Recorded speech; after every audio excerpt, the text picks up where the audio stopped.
We're live. Good afternoon. Welcome to the Durham Planning Commission. The members of the Durham Planning Commission have been appointed by the City Council and the Board of County Commissioners as an advisory board to the elected officials.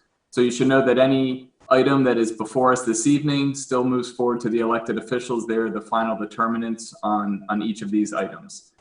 Tonight's meeting is being held virtually using the Zoom virtual meeting platform. So in this meeting platform, public participants do not have the ability to talk or be seen on the video by default. To maintain decorum and a discernible record of the meeting, the chat function has been disabled. Speakers will be given the ability to speak at the appropriate time during the meeting. Many of you have pre-registered, so when we get to the public hearing for the item you've signed up for, we'll call your name and you'll be able to give your name, your address, and offer your remarks.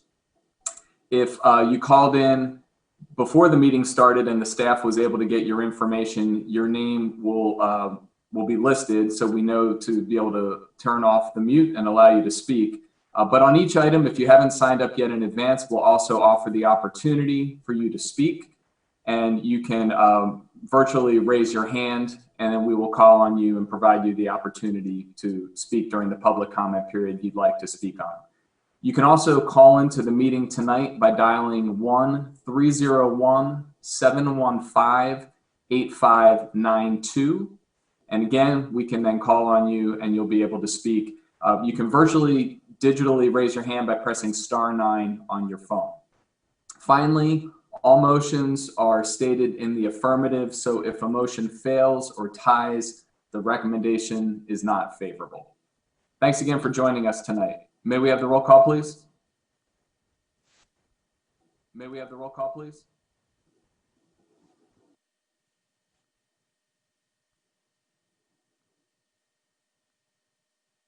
Good evening. Good evening, everyone. Sorry, I had to turn a light off in my living room because the glare was blinding me. So, yes. So, Commissioner Amendolia. Here. Yes. So, Commissioner Amendolia and Commissioner Baker. Here. Chair Budsby. Here. And Commissioner Baker. Here. Commissioner Cameron. Chair Budsby. Here. Here. Commissioner Durkin. Commissioner Cameron. Here. Commissioner Johnson. Commissioner Durkin. Present. Vice Chair Kinchin. Present. Commissioner Lanfried. Vice Chair Kinchin. Present. Commissioner Lowe. Present. Here. Commissioner Lowe. Commissioner McIver. Here. Here. Commissioner Miller. Here. Commissioner Miller. Okay. And I think Commissioner Morgan is running late, so maybe Mr. I'm Miller. here. Are I'm you here. there? Commissioner Morgan I made it. Hey, you made it. Okay. I'm here. So Commissioner Miller. I'm here. Hey, you made it. Are you I'm there? here. So Commissioner Help. Miller. I hear you. Are you there? And Commissioner Williams. Help. I hear you. Here. And Commissioner Williams. After all that, everyone's here. Thank you. I had to get an afternoon beverage. I After stepped all away. that, I it is apologize. not a problem. Thank you. I had to get an afternoon. Thank you beverage. very much. I stepped away. Before we Not a get problem. to adjustments to the agenda and approving the minutes from the last meeting, I did want to welcome Kimberly Cameron as our newest commissioner. So Commissioner Cameron, welcome aboard. And if you'd like, I'd love to offer you a minute to tell us a little bit about yourself. Put me on the spot, why don't you? You didn't warn me about this. Good evening, everyone. Thank you for your welcome. Thank you for to the City Council for their vote of confidence to appoint me to this commission. And I look forward to working with everyone and serving the citizens of Durham. I've been a resident of Durham for about 8 years. Moved here from another city, bigger city in the southeast, named Atlanta. So y'all don't complain about traffic to me, please. But I get spoiled here in Durham. My sister even tells me I've forgotten how to drive fast when I go below 85. But like Durham, my daughter has basically grown up here and made this her home. And so again, look forward to serving with everyone. Welcome aboard. So with that, we will move to the approval of the minutes and the consistency statements from our October 13th, 2020 meeting. If there are any adjustments, please raise your hand or let me know. But if not, I'll accept a motion for approval. So moved, Mr. Chairman. Seconded. Moved by Commissioner Miller, seconded by Commissioner Morgan, and we will have a roll call vote, please. Commissioner Amendolia, Yes. Commissioner Baker, Yes. Chair Busby, Yes. Commissioner Cameron, Yes. Commissioner Durkin, Yes. Commissioner Johnson, Yes. Vice Chair Kinchin, Yes. Commissioner Lanfried, Yes. Commissioner Lowe, Yes. Commissioner McIver, Yes. Commissioner Miller, Here. Commissioner Morgan, Yes. and Commissioner Williams. Yes. Thank you. It's unanimous. Thank you. And Ms. Smith, I don't believe we have any adjustments to the agenda, do we?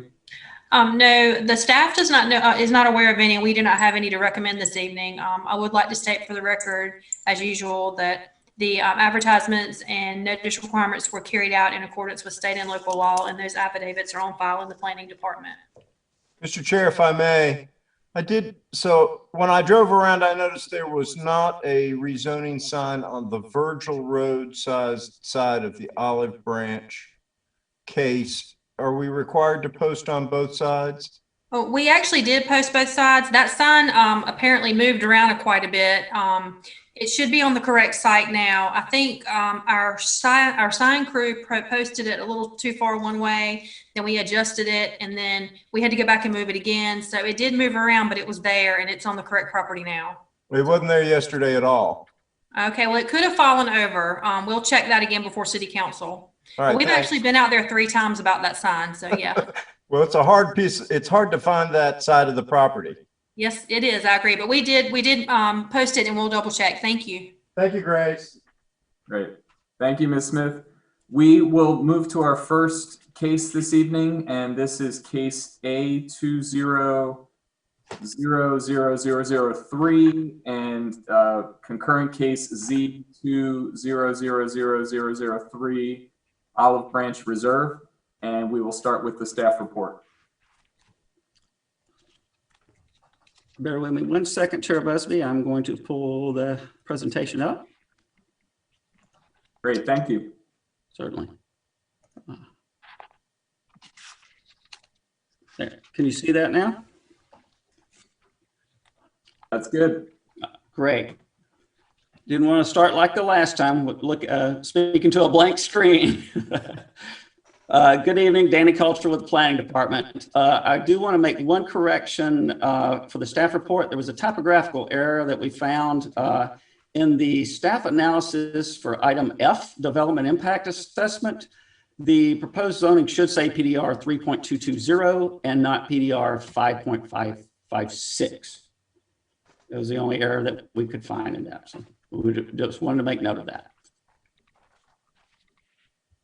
So anyway, the request for Z2000003 for zoning map change has been received from Tim Sivers of Horvath and Associates for 3 parcels of land located at 1607 Olive Branch Road and 802 and 830 Virgil Road, totaling 113.579 acres.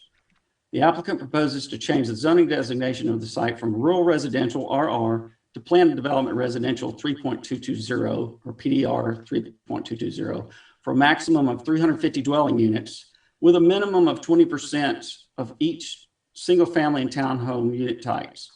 The future land use map designation is listed for very low density residential, 2 dwelling units or less per acre, and recreation open space. The applicant's request is for low density residential development, 4 dwelling units per acre or less, with no change to recreation open space designation. The aerial map indicates the location of the site, which fronts Olive Branch and Virgil Roads. And the site area on Olive Branch Road contains a single family dwelling and several outbuildings slated for removal. The Virgil Road properties are undeveloped and maintained in natural forest vegetation, except there are some gravestones slated for relocation in the 830 Virgil Road site.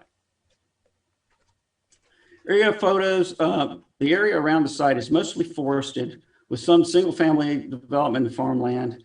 Just northwest on the 1101 Olive Branch Road development site, which you can see in photo 4 there. Development was recently approved for 616 single-family and townhome units. And again, through some of these other area photos, you can see it's mostly wooded with some spotted single-family development. The zoning context, the site is, again, is zone RR and adjacent to RR zone properties with PDR located just to the north and west of the property.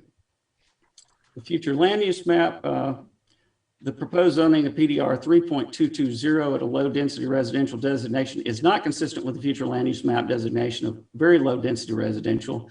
The applicant has submitted an application A19-00017 to modify the FLUM to low density residential, which is consistent with the suburban development comprehensive plan policy. The development plan, as shown, indicates the proposed density, the area of development, points of access, environmental features, required tree coverage, quantities and locations, required project boundary buffers, and impervious surface restrictions. The key commitments for this plan include permitted housing will be a mixture of single family and townhome units with a maximum of 350 units total and a minimum of 20% of each single family and townhome unit types committed. A maximum impervious surface area not to exceed 50% or 56.79 acres.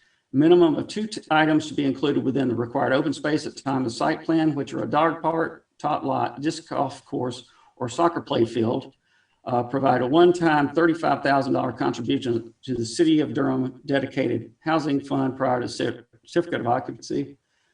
Provide a one-time contribution to Durham Public Schools prior to the certificate of occupancy. Ensure average block lengths not to exceed 600 feet in length. A minimum of 20% of townhome units limited to single car bays or less. Minimum of 1 traffic calming device is defined by City of Durham traffic calming guidelines to be provided. And 10-foot wide constructed shared facility to connect future Martin Branch Creek Trail. And additionally, they're committing to the wildlife corridor use is limited to infrastructure, stormwater control measures, and open space amenities. There are other traffic commitments also, a minimum of 5 feet of additional asphalt to be provided for the full frontage of the site along Olive Branch and Virgil roads to accommodate bicycle lanes. A minimum of 65 feet of right-of-way to be dedicated for proposed collector street and constructed to City of Durham standards with a 3 11-foot travel lanes, 2 5-foot sidewalks, and 2 5-foot bicycle lanes, or shared 10-foot shared facilities as permitted by UDO section 1244C. Oh, excuse me. There are other traffic improvements required on Copper Pond Road, at Olive Branch Road, and Virgil Road at site access 1 and 2, and Olive Branch Road at site access 3, and on Carpenter Pond Road and Virgil Road. And if not completed by other developments, they'll have additional traffic improvements required on NC 98 and Kemp Road, Olive Branch Road, Doc Nichols Road, and Carpenter Pond and Olive Branch Road, and Leesville and Mount Herman Shady Grove Roads. Staff analyzed proposed development for consistency with the comprehensive plan policies and determined that the request is consistent with all comprehensive plan policies and ordinances, except for the current FLUM, the Natural Heritage Inventory, and open space master plans. The applicant has the application to change the FLUM, and the 300-foot wildlife corridor has not been identified for full protection per the NCNHP mapping system and adopted East Durham open space plan. I do want to note one additional item. The applicant has conveyed to the planning staff that they might proffer changes at tonight's hearing. Staff has reviewed certain committed changes that are acceptable to those moving forward, provided it is also acceptable to the commission. If there are modifications proffered that the staff hasn't vetted, we will note those and address them in the meeting. And staff is available for any questions. Thank you, Mr. Coulter. I appreciate it. We will open the public hearing, and we have 4 individuals who have signed up. They are all members of the applicant team, and it's Tim Sivers, James Chandler, Bao-Hong Wan, and Michael Foley. And so I'll hand it to the 4 of you, and if needed, you have up to 10 minutes to make your remarks. Thank you, Chair Busby. This is Tim Sivers with Horvath Associates. James Chandler and Michael Foley are here with me this evening. We are social distancing together to attend this meeting. Bao-Hong Wan is with VHB, and he is our traffic engineer. He's logged in at his office and available to take questions. My presentation will take about 7 minutes, so if it's the proper time, I'll go ahead and begin that now if the PowerPoint presentation can begin that I've provided. That sounds great. Thank you. Thank you. Again, Tim Sivers with Horvath Associates, 16 Consultant Place, Durham, North Carolina. Danny, thank you for bringing this PowerPoint presentation up, and especially your work of taking this project over from other previous staff members. I really appreciate you and Grace and all the work you've done on this. So, if you can go to the next slide, please. The request in front of you this evening does include a change in the rezoning of 113.5 acres from RR to PDR 3.220, an amendment to the plume to allow the low density residential, as well as an annexation of just under 116.9 acres. The project is located between Olive Branch Road and Virgil Road. It is south of Doc Nichols Road and north of Carpenter Fletcher Road. The surrounding area includes large tract single family as well as multiple recently approved single family and townhome developments. Next slide, please. This project is located in the heart of the Southeast Regional Lift Station service area. It's approximately 3 miles to both Briar Creek Shopping Center and the Ravenstone Shopping Center on NC 98. This map outlines our project area while illustrating other approved and proposed projects within the basin. Next slide, please. This proposal also includes the application for amendment to the future land use map to allow low density residential development. This request will align the future land use with the parcels west of Olive Branch Road, as well as recent approvals by the City Council to the parcel north of the project area. The project is compatible with existing land use patterns and is consistent with the intent, goals, and principles of adopted plans while supporting our city's housing demand. Based on the presentation by the City Planning Director at the City Council work session on September 24th, this proposed use and density is also consistent with the expectations of our future development in the area, while higher density residential, office, and or commercial areas are anticipated closer to NC 98 and US 7. Next slide, please. The proposed maximum of 3.220 units per acre will provide a maximum of 350 units with a minimum of 20% mixture of each unit type. The density is compatible with nearby recent approvals with densities of 2.944, 2.999, and 3.236. Beazer Homes is anticipated their sales price to start in the mid 200s for the townhomes and mid 300s for the single family units. Next slide, please. The development plan illustrates landscape buffers, tree preservation and open space areas, utility stream crossings in yellow, vehicular stream crossing in blue. Access points are identified with the red arrows, and the collector road is identified by the dashed line on the south side of the development. This development has nearly 600 linear feet of frontage on Olive Branch Road and 1,600 linear feet on Virgil Road, in which turn lanes, bike lanes, and sidewalks will be constructed. Next slide. Both Virgil Road and Olive Branch Road are currently 2-lane roads. Virgil Road will be widened to 3 lanes at access point 1 and 2, and have a continuous 3-lane section between these 2 access points. Olive Branch Road will be widened to 4 lanes with both north and southbound dedicated turn lanes at access point number 3. Next slide, please. In addition, an eastbound left turn lane will be constructed on Carpenter Pond Road at Olive Branch Road, as shown with the red arrow. The southbound turn lane and traffic signal, shown in blue, is committed for construction by a separate approved development. Next slide, please. This application includes the annexation of 116.888 acres. This encompasses the entire project area, the adjacent road frontage as well. It also includes a 350-foot path of the right-of-way of Olive Branch Road to connect to the existing city limits in an effort to eliminate this gap. Next slide, please. A summary of the key text commitments consists of a minimum of 20% mixture of unit type, a minimum of 1 traffic calming device shall be provided, average block length shall not exceed 600 feet, additional asphalt on both Olive Branch and Virgil Road for future bike lanes, traffic improvements as previously mentioned, greenway easement or the construction of a greenway trail, as well as dedication of right-of-way for the proposed collector street. Next slide, please. Tonight, I'd like to commit to the following reservations to existing text commitments. The revisions are identified in red: 22% tree preservation, 25% open space, a minimum of 3 program space items, which will be included, a one-time $87,500 contribution to the City of Durham Dedicated Housing Fund, equating to $250 per unit, a one-time $16,000 contribution to the Durham Public School Systems, and a minimum of 30% of the townhomes will be limited to single car bays or less. Next slide, please.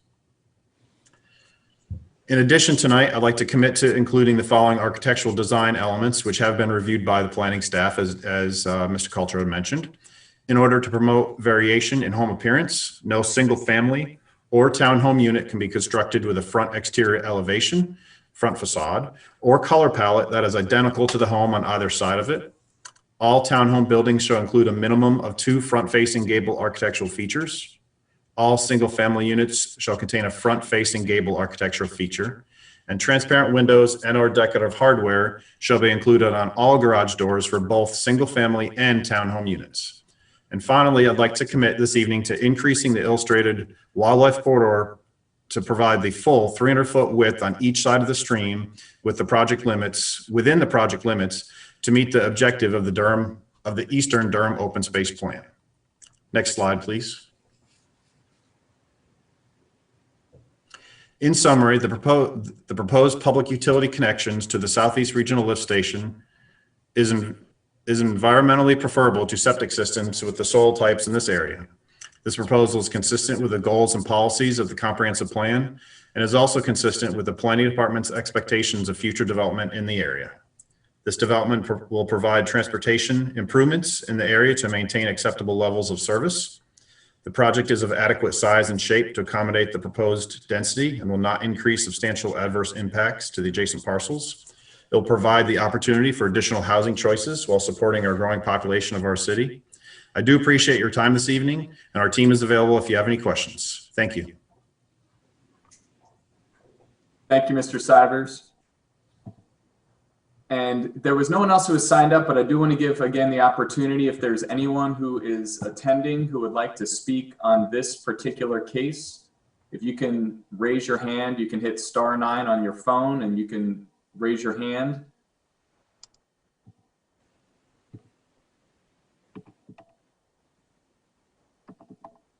I don't see anyone raising their hand, so we will close the public hearing. And commissioners, we will take it to you. Commissioners who would like to make comments or ask questions on this item, if you can virtually or literally raise your hand, I will call on you.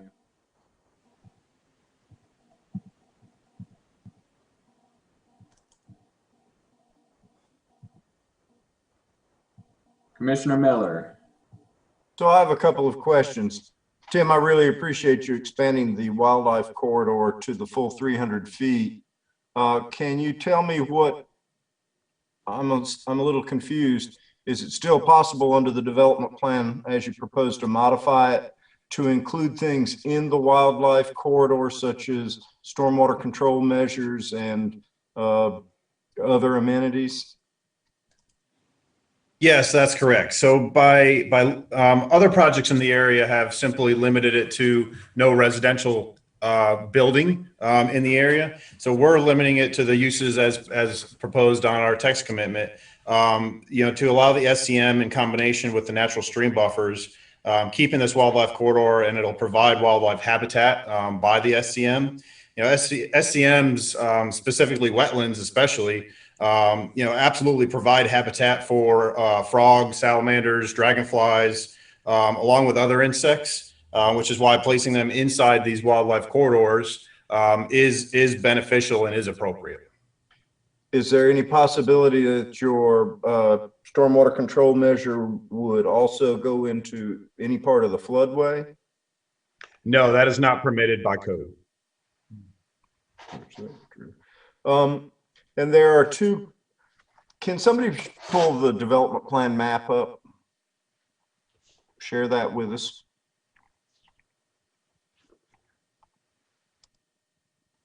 Is there someone out there that can do that for us?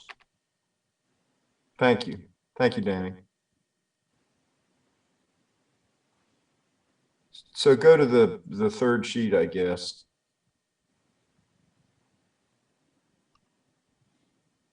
Oops, maybe it's any rate, later still. It's a map I want. Yes, that. Thank you. So the corridor, if I understand it, the corridor includes the part of the creek that goes north-south and the part that goes, flows from northwest to southeast. Is that right? Thank you. I wanted to make sure I understood the map. So there are two crossings shown. One is a utility crossing, and the other one is for a future connector road. And so what I want to understand is, why is the future connector road necessary? This is Tim Sivers. Is that question to me or is that to staff, sir? Anybody who can answer it. Okay, well, I'll take a stab, and then transportation, if Erlene's available, she may want to ask as well. But that the vehicular stream crossing in the dash line is actually the future collector road that is on the city maps. So the city wants this. And then help me make a picture in my mind's eye what the utility stream crossing looks like. Sanitary sewer. So it's a pipe in a cleared area. That's correct. Typically 30-foot wide. And then somewhere in here, we might be putting in some sort of stormwater control measure. I'm beginning to worry about whether or not, with all these things in it, the corridor can actually function as a wildlife corridor.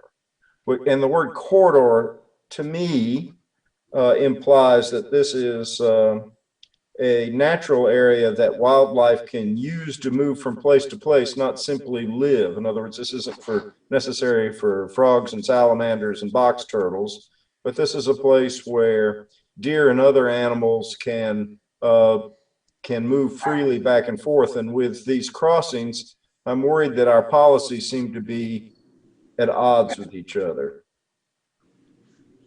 Tim Sivers again. So the policy, and this may be a question for Danny, the policy does allow these crossings. And I think planning your staff, the staff may be able to interpret that, provide more information to you on that. But the wildlife corridors, with providing them around and wider than the stream buffers, help provide that natural buffer within the stream buffers, which will stay natural. But also provide a wider area. As you know, deer go outside of forested areas, but with the commitment of having that 300-foot on both sides of the stream, so we're doubling what you see in the screen, the width of the screen here. They'll have that corridor and have that ability to move up and down, even if that is an area. For example, also greenway trails. Greenway trails are proposed along stream buffers and within stream buffers and within corridors like this that the Durham Open Space Plan allows. Well, I'm less concerned about trails than I am roadways with traffic, and I'm also concerned about stormwater control measures, which can take up, for big projects, can take up right much space. And it's all cleared. And I'm just, is it necessary as a matter of engineering to include those features inside the wildlife corridor? When the stormwater, I don't know how many stormwater control measures you have in mind for this property. So I know So you've thought about it and you've got something in mind. yes, and typically, yes, the stormwater control measures are up against the stream. And in some cases, specifically, if there isn't a specific channel outside of the stream buffer, these devices need to be piped directly to the stream channel itself. So yes, the general intent of the design is to have them adjacent to the streams, but outside of those floodplain areas, as I mentioned, they're not allowed to be within the floodplain area.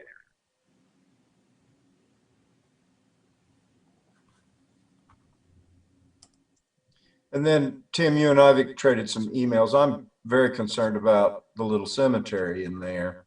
And I don't know why a cemetery so small cannot be preserved in its current situation.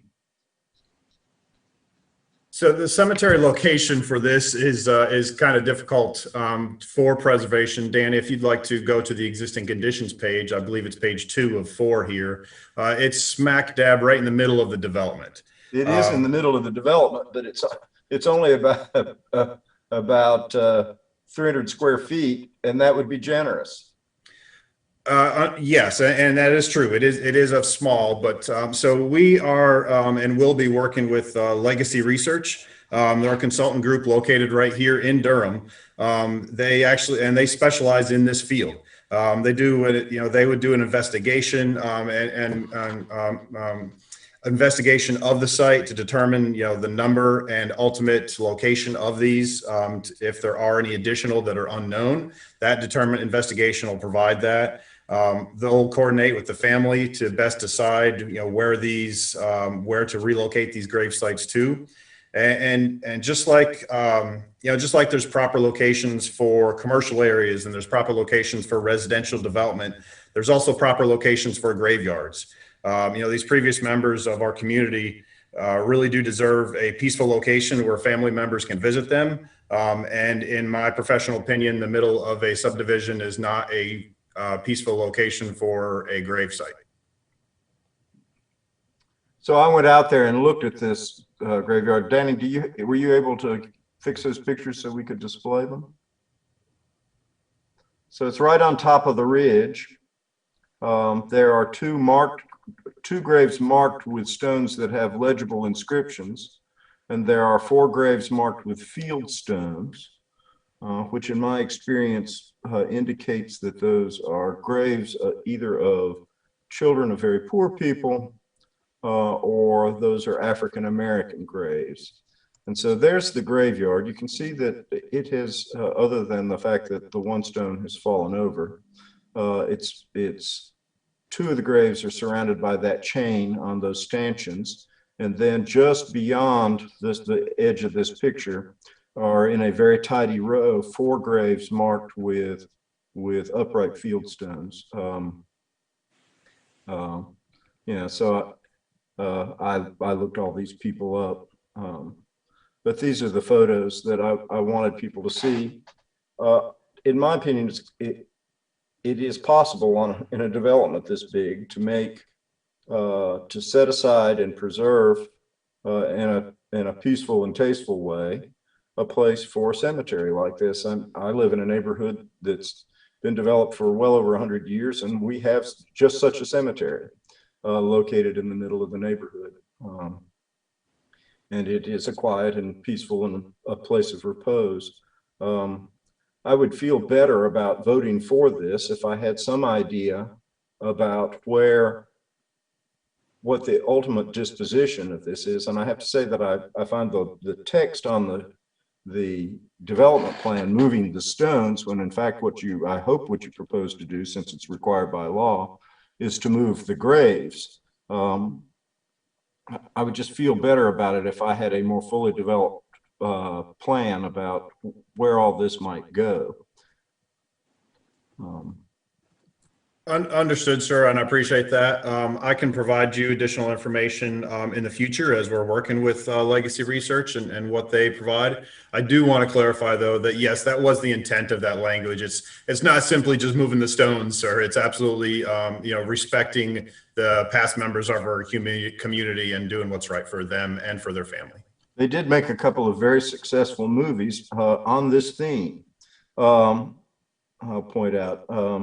So those are the things that make me uncomfortable. Is there any way to change the committed elements so that we can move more amenities out of the wildlife corridor? I'm sorry, could you ask that question again? So I'm uncomfortable with, with the committed element that says that certain amenities like stormwater control measures and other things are going to be in the wildlife corridor. And I also acknowledge that in other cases, I probably have voted for developments that allowed that, but I am beginning to get a better picture of how this wildlife corridor works thanks to the inclusions in this staff report. And I'm just a little concerned that if we load it up with crossings and developmental amenities, that it really can't function as a wildlife corridor, and that we have a plan that envisions land reserved for wildlife, while at the same time in our practice, we more or less ignore it.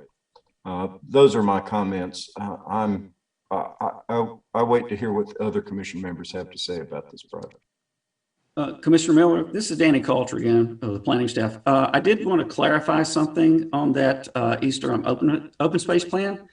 That yes, there are allowances for crossing streams and floodplains with certain things.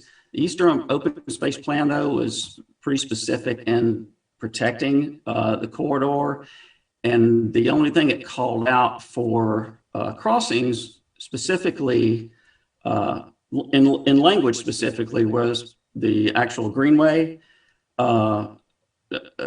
moving through the creek, and actually for any roadway crossings, for those to be designed so that culverts or bridges would allow for wildlife to move through those areas. Well, and I appreciate that completely, but the open space plan isn't part of the code. And when this rezoning is approved, if it's approved by the city council, there's nothing that requires anybody to follow the advice of the open space plan. So this is our last crack at including in the development plan commitments to actually comply with the expectations of the plan. If we don't deal with that now, then we're essentially saying it's okay to not do those things that the plan envisions. And that's why how these crossings work and how these other features that might get put in the wildlife corridor perform matter to me.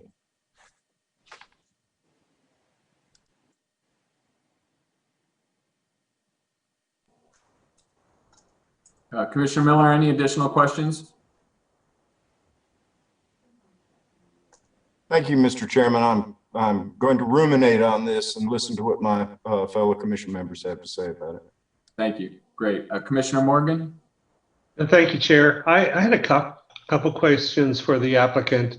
When I'm looking at the map or the development plan for the area for both things, there are two areas of development on either side of the wildlife corridor.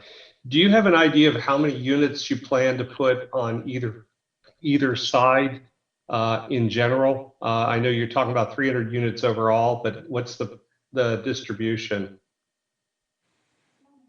That depends on the final layout. Tim Sivers, Horvath Associates. That truly depends on the final layout and where the final townhomes versus single family will go. Obviously, the larger location on the right-hand side will take the majority of the units. So I don't clearly know that defined answer at this time. I was just curious if you had a percentage or kind of an estimate of what it might be. 70-30, maybe somewhere in that range, I would say. Okay. And I guess the other question would be with traffic on Olive Branch and on Virgil Road. We've talked about different traffic, and that those are 2-lane highways, and we're adding 300 more units, and then we have another 600 across the street and things like that.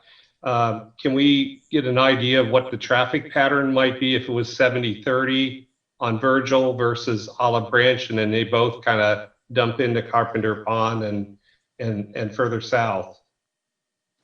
And I'll leave it to your traffic person. Sure. So I can actually answer that. So if I understand you correctly, are you asking if the stream crossing was not proposed and the traffic was pointed in two different directions as opposed to combining? That's one option. And the other thought was just what would be the estimated traffic flow on Virgil versus Olive Branch? And then really, where do we see the traffic going from a traffic study perspective? I'll answer that and then also pass it over to our traffic engineer. So my first response to that would be if we were to remove that crossing, then and staff can follow up here again. I believe, and I'd like staff to follow up, if we did not have that crossing and did not show that collector road, we actually would be not be compliant with the transportation improvement plan that they have in place. So I do want to keep that in mind as well. Sure. I'd like to hand it off to Bahung Wan to respond for the traffic concerns. But I will note before he does speak is that's really something that hasn't been studied because we are assuming the interconnection. Okay. And if Bahung, if you could have any more information. Correct. My name is Bahung Wan. I'm a traffic engineer with VHB. My office address is 940 Main Campus Drive in Raleigh. We prepared a traffic study in 2009 for this Olive Branch Reserve project. And regarding Commissioner Morgan's question about traffic assignment, and we assigned 70% to Virgil Road and 30% to Olive Branch Road. And that the traffic assignment, just like Tim mentioned, at that time, because the frontage is much longer along Virgil Road, also that's ample capacity over there. So it makes sense to assign over there. So, but now with collective revenue, we can take an look during the phasing study and see what the actual impact will be based on their actual site layout. Okay. And then you're seeing beyond that, I mean, where the traffic would actually flow to Carpenter Pond, would that go on Carpenter Pond or further south into the Leesville Road area into Wake County, or is you seeing that going more towards Briar Creek at this point in time as far as traffic? Oh, yes. If we go on Virgil Road, that's two directions to go. One is to go along a minor proportion of traffic, go along Carpenter Road, going toward east, and then the majority will go on Leesville Road toward Raleigh direction, or use the City Grove, go toward Briar Creek. But the other alternate route is using Olive Branch Road and using Carpenter Pond and Andrew Chapel toward Briar Creek Road. So both possibilities are accounted for in the traffic study. Okay. Yeah, my big concern is just the traffic in that area. And I know it's already congested during peak times already, and the roads are not set up to do that. I didn't know how much that's been brought into it. I guess it's maybe a question for staff. Has there been any review of this from a traffic perspective?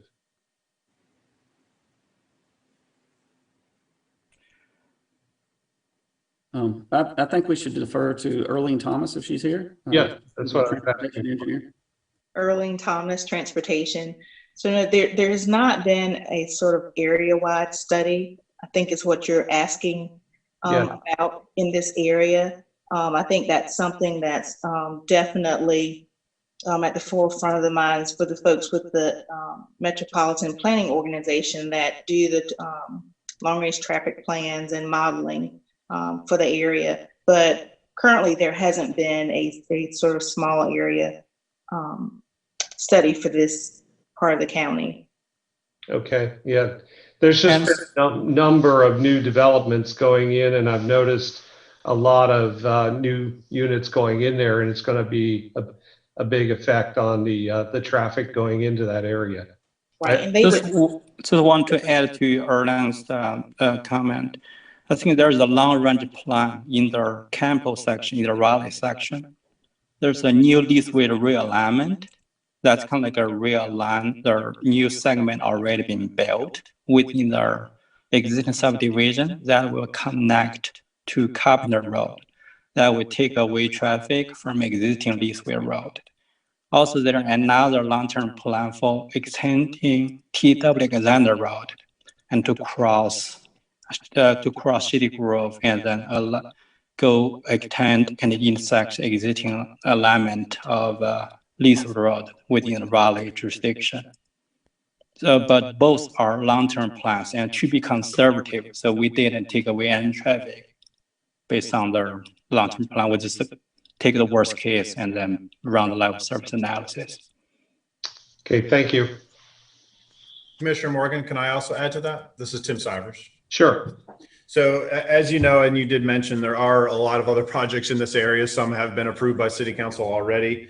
And we're all well aware of the DOT not doing many projects in this area. So as part of these developments and as part of these improvements that are listed as a requirement of different developments, we have those that are required of this development. But we also have, as you can see on the cover sheet of this development plan, that says there's other road improvements in the area that are done by other developments. But if they're not done, that would also be a requirement of this development.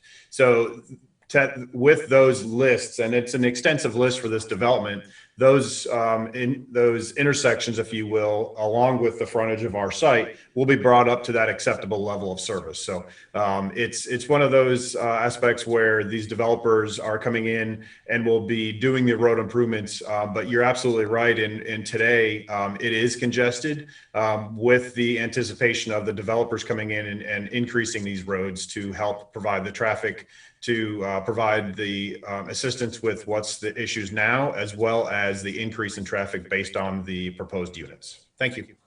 Sure, no problem. I just noticed that when I live in the area and I go down Leesville into Wake County, pre-COVID, around 5 o'clock, the backup of the traffic coming off of Olive Branch as well as Leesville going into Wake County seems to back up pretty significantly, and adding a lot more traffic or a lot more cars to it because of some of these developments. I'm seeing that we're going to be needing to do something there.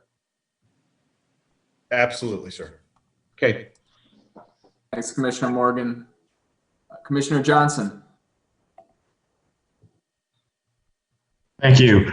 So my question, I'm not sure if staff or the applicant can provide insight, but following up on the comments regarding the traffic improvement in the profit commitment, what's the process of knowing when and who will be actually performing whatever is required or agreed upon to do it in regards to other development projects versus this applicant have not done?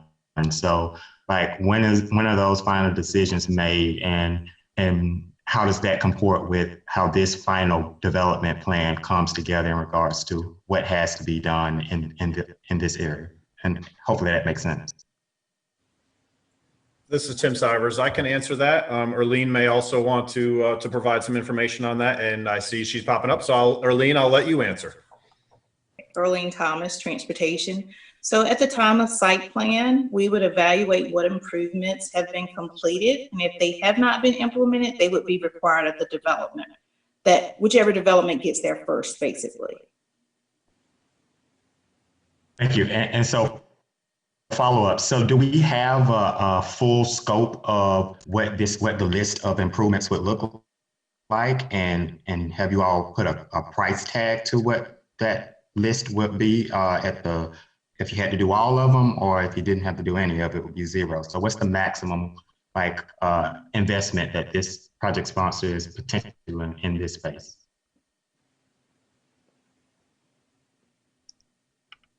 If you'll give me a second, I will do some really general quick math in my head. Give me 30 seconds, if you will.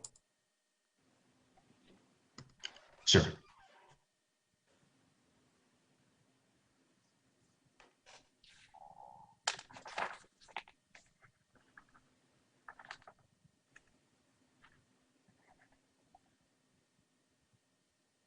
All right, very general. Our improvements along the frontage and the improvement along Carpenter Pond at Olive Branch, those are probably in excess of $500,000 to $750,000. If the additional improvements are required of this development, you can likely, with traffic lights and everything like that, you can likely double or triple that cost. Thank you. And so to Arlene, transparent transportation, with those ballpark figures, can we ascertain that at the end of the day, regardless of who does it, that all basically the full price tag of infrastructure improvements will be done in this area before all of the projects in this area are 100% complete? Yes. So once they are committed elements of the development plan, they are required to be completed prior to occupancy permits being issued. Mm-hmm. All right. Thank you for now. And I'll pause for now, Chair. Thanks, Commissioner Johnson. We will go to Commissioner Baker. Yeah, just one quick question. And Danny, are you able to bring up the development plan? Certainly. Give me just a second. I'll pop that right back up. All right. Thank you for doing that. Any particular, you want the main development plan? Yes, please. Okay. So I'm just looking at the external connections to this site, and I'm curious about, and this is to the applicant. It doesn't look like there's anything hindering connections to the north, but I only see one connection to the north, and I'm just curious about why there would only be one. Sure. This is Tim Sivers with Horvath Associates. So in the northeast corner of the site, if you'll see, there's a wetland and some dashed lines there. If you don't have to at this point, but if you were to look at the existing conditions, the topography in that area is very extreme. So you can see that asterisk represents a larger tree save area. So our intent is to save that little valley that runs through that area to keep it natural, which is why we've provided one connection that is outside of that natural area.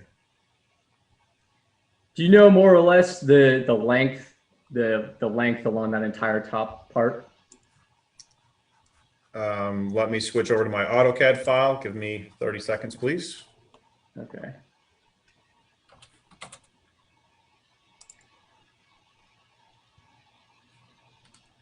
I guess the main thing I'd like to say is it seems like there are more possibilities for external connections there. And in any case, that would be something that I would like to see. Tim, you don't need to give me the length. That's okay. We don't need to. We've got a lot of cases on the dock here. Okay. But as everyone knows, to me, the Durham Planning Commission meetings are sort of a monthly exercise in climate denialism, and and that's of no individual's fault. It's a systemic problem, and I think that we have a lot of work to do to change that. So one of those things is kind of looking at connections externally there. So that's all I've got. Thanks, Commissioner Baker. This is Tim Sivers. Do I have the ability to respond to that? Mr. Sivers, I'll when you get to my comments, I'll give you a chance to make any final comments. Perfect. Thank you, sir. You bet. Commissioner Amendolia. Thank you, Chair. I just have a quick question for staff, and this is mostly for my education. As a relatively new Planning Commission member, we're doing these impact assessments, especially around traffic. Are we looking at cumulative effects at all, or is this kind of presented on a case-by-case basis? So when the traffic, Erling Thomas Transportation, when the traffic study is scoped, they do have to take into account all approved development in the area. So all of the surrounding developments that were submitted or approved at the time that they submit have to be included and evaluated. Okay. And when you say approved, you mean by the governing body. So if it hasn't quite hit city council yet, then it wouldn't have been included. Well, in this area, we have been including everything that has been submitted just because of the rapid growth in the area. We don't want to miss any of them. Okay, great. Thank you so much. Yeah, I also just echo some of the comments of Commissioner Baker. I feel really hesitant and concerned about a lot of the development patterns happening in this portion of Durham. And I think, you know, we should be cautious, recognizing that there are forces at play that are larger than this particular case. Thank you, Chair. Thank you. I don't see any other commissioners with their hands raised. So, oh, Commissioner Durkin, I will give the floor to you. I just wanted to echo the concerns on the environmental impacts, especially, and just the lack of the overdevelopment in this area without residential uses, without any corresponding commercial and non-residential uses. There's also no public transportation in this area really to speak of whatsoever. And I'm just concerned about continuing to have development like this, especially in this part of the county. Thanks. Oh, so I will likely be voting no on this one. Thanks, Commissioner Durkin. Commissioner Landfried.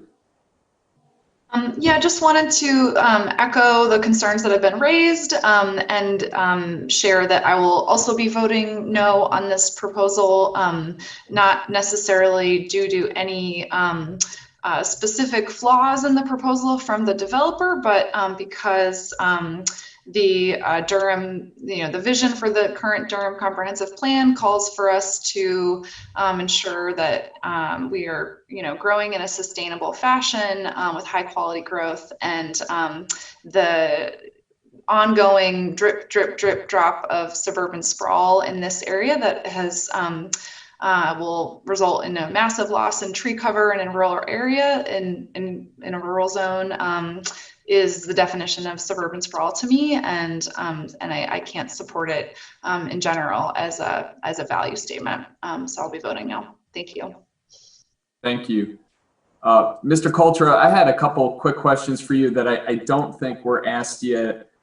The first, yeah, thank you. The first is, you had mentioned that you knew about some proffers that Mr. Sivers offered tonight, and that if there were additional ones, you would let us know. I just wanted to confirm, were all the proffers that we received this evening, were they all run past the planning department in advance, or are there any new ones that you need to flag for us? The ones that he actually mentioned tonight, I actually went through, I had actually printed those out and went through to make sure they were the ones that we actually identified and vetted.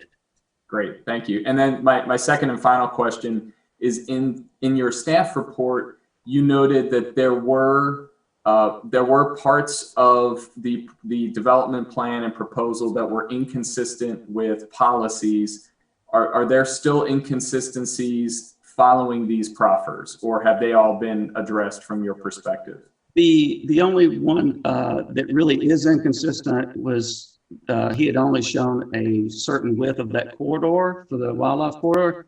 He is now proposing the full 300 width of the corridor. However, his text commitments still are, showing intrusions into that corridor. So per the East Durham open space plan, the only, from what I read, the only things that would be or should be allowed would be the greenway trail through the stream bed, and any roadway crossings, and those should be designed so that they would allow for free flowing wildlife movement, like under culverts or under bridges. Thank you. And Mr. Sivers, as promised, I'm going to give you an opportunity to just address any final points. I think we're getting close to a motion for a vote. So any final points you'd like to make to us? Yes, thank you. Thank you, sir. Tim Sivers, Horvath Associates. So I just do want to commit or respond to some of the notes about the environmental. As I made in my presentation, you know, the increase in the tree coverage area. So we are going above and beyond the code, not only for tree coverage, meaning tree preservation. And I want to clarify that it is tree preservation that we're going above and beyond. We're also going above and beyond the overall open space requirements. In response to Commissioner Baker's, I looked and did get the dimension of there. It is very close to that 2,400 linear foot dimension across the northern property line. And I believe at that 2,400 or above that, a second stub would be allowed. So if it's acceptable to planning, which planning is not aware of this at this time, but if acceptable to planning, I would like to go ahead and commit this evening to adding a second connection, a second street stub to the north. If Danny is acceptable to that, I'd like to add that to the commitment tonight. Thank you. Thank you. Before we get to commissioners who have raised their hands, I want to give Mr. Kultra and the planning staff an opportunity to let us know about your thoughts on that. If you need a moment, let us know, and I can move to some other commissioners as well. But important for us, I think, to make sure that you are comfortable accepting that tonight, or if that's something we need to wait on. I have a quick text with my superiors, and we feel like we can make that work for the additional point of access. Thank you. And thank you, Mr. Sivers, for those comments and for that proffer. Thank you, sir. You bet. Vice Chair Kenshin? Yeah, thanks, Chair Busby. One comment, it does feel a little bit like sprawl to me. I think, you know, just from touring the area over the past few days, I can see all the developments happening and no real way to connect all of the dots. I do want to hear, though, what was the price point you discussed? I think I heard a low 200s for getting on the units. What's the price point for the developer we're talking about for these units again? So Beazer Homes right now is looking to develop these homes. They anticipate the sales prices for the townhomes in the mid 200s and the single family in the mid 300s, sir. One more time, I'm sorry. The townhomes in the townhomes in the mid 200s and single family beginning in the mid 300s. Okay, thank you. Great, thank you, Vice Chair Kenshin. We will circle back to Commissioner Durkin and then Commissioner Miller. Chair Busby? Yes. I do want to point out one thing about that text commitment for the additional access point, because I did just look at the existing condition sheet on that plan again. In the area in the northeast or in the north central area on that site, there are a lot of extreme environmental conditions. So I want to point that out, that it could be that it could make a crossing very limited in this area other than where the one they're showing. Let me pull that plan up just for a second and point that out to you. Please. And as you do that, Mr. Sivers, any thoughts on that as well that are worth sharing? Yes, that's exactly what I was referring to when I was responding to the comment about that northeast corner. There is a lot of topography changes. There are some wetlands in there, but I foresee our second street stub being to the west of the street stub that's currently shown on our plan, in order to keep that area that is highlighted on your screen right now, to keep that area as a preserved, because that is a wetland natural environmental feature that we want to keep. Back up, Danny, on that map.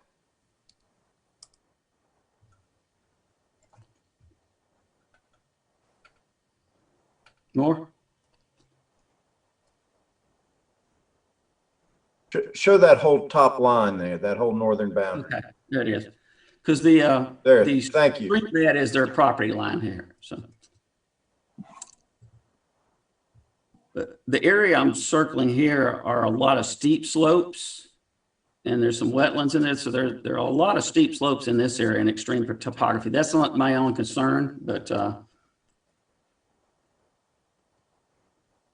Thank you, Danny. This is Tim Sivers. Thank you, Danny. Yes, and that's exactly what I was referring to. So our two street stub connections would be to the if you will, the western half of the project. Of course, not within the floodplain and stream buffer to the very western property. But Great, thank you, and thank you for raising that question, Mr. Cultra. We will go to Commissioner Durkin. Yeah, I had a clarifying question for the applicant. On the open space, how much of your open space is met by area that's not the wildlife corridor or a stream, another stream or a buffer area? So how is that met outside of what you're required to leave as quote unquote open space?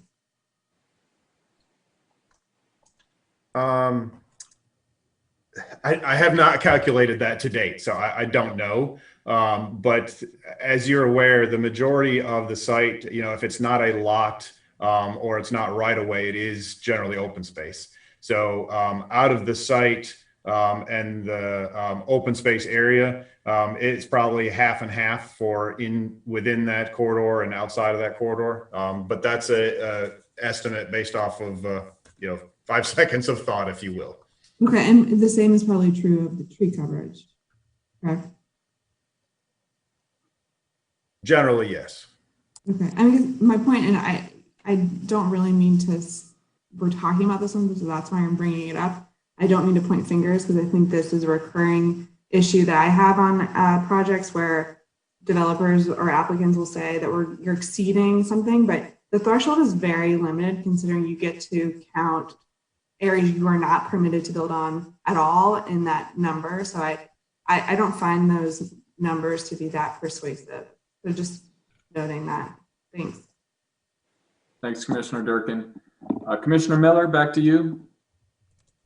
So with regard to extra connection points, I don't know how many of the rest of you actually got out and walked down into this property. It's pretty remarkable. That little pathway that leads off of Virgil goes across the top of a ridge. And especially as you look to the north, and when you walk along that pathway, at places where you can see through the fairly dense woods, the topography is dramatic. And I point out, if I'm not mistaken, those are 2-foot contour lines. And so there are places, especially in that one corner, where in a few linear feet you have literally 30-foot drops. So I just see I hate the idea of adding a commitment to throw in another connection point when nobody has had an opportunity to really think about the best place for it and how it might work, especially with, I don't know what the contours really, how they function particularly well on the property to the north. I just hate the idea that we have done a lot of planning and engineering since this public hearing began. I frequently ask developers to consider additional proffers and things like that. I realize I'm as guilty as this is the next person. But today we got a long list and I could not write fast enough as Tim was going over them. And I feel a little funny voting, knowing that I don't have anything in writing in front of me except for the few notes I was able to take. I'm not sure I understand what I wrote. I feel funny voting for or against this project without a clear understanding of what the development plan commits to today, because some of those proffers were, in my opinion, pretty significant changes, going from a 150-foot wildlife corridor in places to a 300-foot wildlife corridor is a big deal. So Tim, is there any way that we can delay this for even one meeting and send us these additional proffers so we have a chance to think about them before we vote? If you need to, I can review those again this evening. The majority of them are simple updates to some of the percentages. Some of the new proffers that are brand new that planning reviewed were architectural commitments that Commissioner Miller, you typically ask for. And they're the standard commitments that you have seen from me in the past. But yes, the big change is that commitment for the wildlife corridor. So we're simply taking a 300-foot corridor and making it the 600-foot. So because we're just simply doubling the width in that, I'd like to proceed with a vote tonight, sir, if that's possible. Thank you, Mr. Chair. Thank you, Tim. Thank you.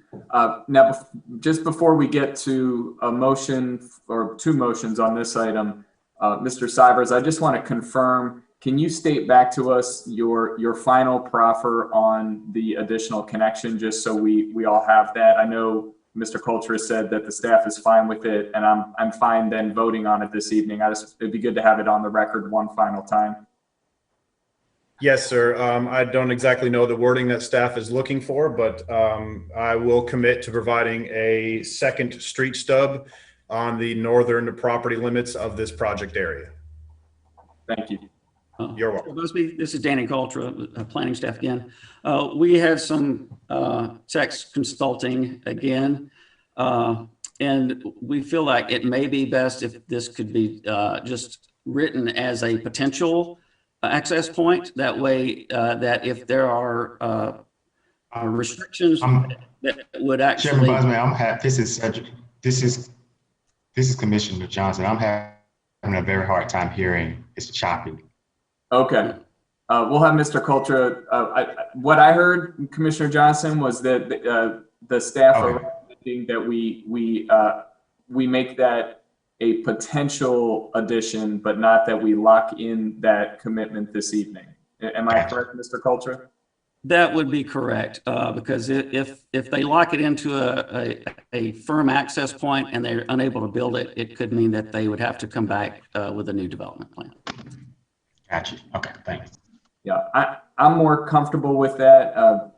Commissioner Baker, I just want to check with you as well, since this came out of some of your questioning. Is that are you comfortable with that moving forward? Yeah. Absolutely. Great, thank you. And I'll just say I'm with most of my commissioners here that I appreciate a lot of the proffers that were made this evening. I think it's made it a stronger proposal. This area, I've voted against many development proposals in this area. I continue to fear that we are building first and planning later, and that the pieces aren't adding up and fitting together. So while I appreciate the proffers, I plan to vote no on this case before us this evening. That said, I would entertain the first motion on the two motions for this evening. Chair Busby, this is Tim Sivers. I just wanted to note that I am also acceptable to the changing that to a proposed access point, just for record. Thank you. Thank you. Thanks for confirming that. Thank you.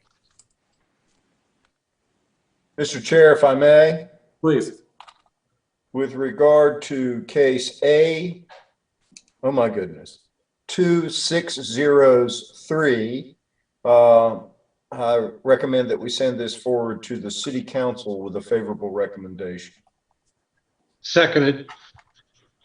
Thank you, Commissioners Miller and Morgan, and we will have a roll call vote, please. Commissioner Amendolia, No. Commissioner Baker, No. Chair Busby, No. Commissioner Cameron, No. Commissioner Durkin, No. Commissioner Johnson, No.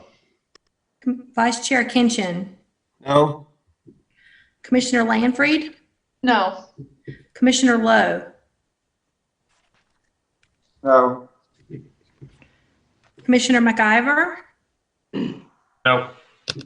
Commissioner Miller, No. Commissioner Morgan, No. and Commissioner Williams. No.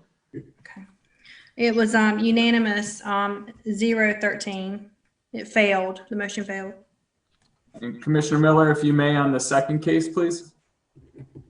Yes, Mr. Chairman, with regard to case Z2, however many zeros that is. 5. 5 zeros. I'm sorry, I believe it was 5 the last time. 503. I recommend that we send this case I move that we send this case forward to the City Council with a favorable recommendation. Second. We'll give the second to, I believe, Commissioner Johnson, and we will have a roll call vote, please. Commissioner Amendolia, No. Commissioner Baker, No. Chair Busby, No. Commissioner Cameron, No. Commissioner Durkin, No. Commissioner Johnson, No. Vice Chair Kinchin, No. Commissioner Lanfried, No. Commissioner Lowe,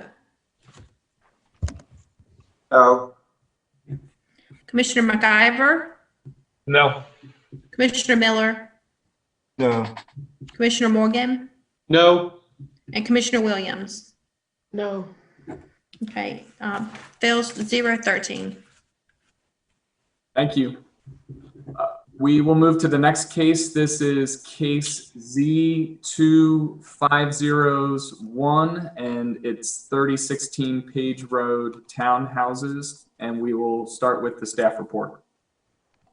Hey, good evening, Chair Busby, Commissioners. Thank you for having me this evening. I'll be presenting on the 3016 Page Road Townhomes case tonight. This is for a zoning map change and plan amendment. There is a annexation tied to this case. The applicant is Jeremy Anderson with Coulter, Jewell, and Thames. The application submitted was for a plan amendment, zoning map change, and an associated annexation petition. This is located around 3016 Page Road, which is at the northwest corner of Page Road and Globe Road intersection. The jurisdiction is currently in the county. The assemblage is about 26.86 acres. The development tier is the suburban development tier with an existing zoning of residential rural. The applicant is proposing that they rezone to 7.2 PDR, which is 7.2 dwelling units an acre.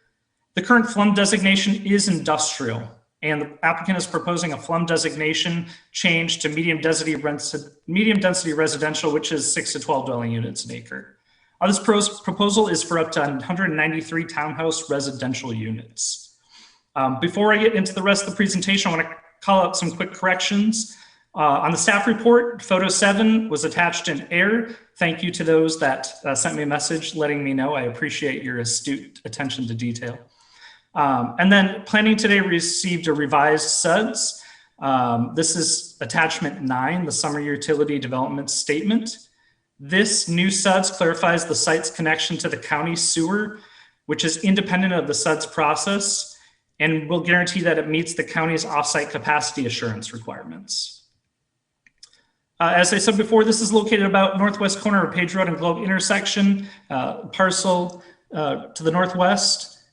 You can see some of the area photos that don't include photo 7. Heavily treated area. The adjacent property is single family homes.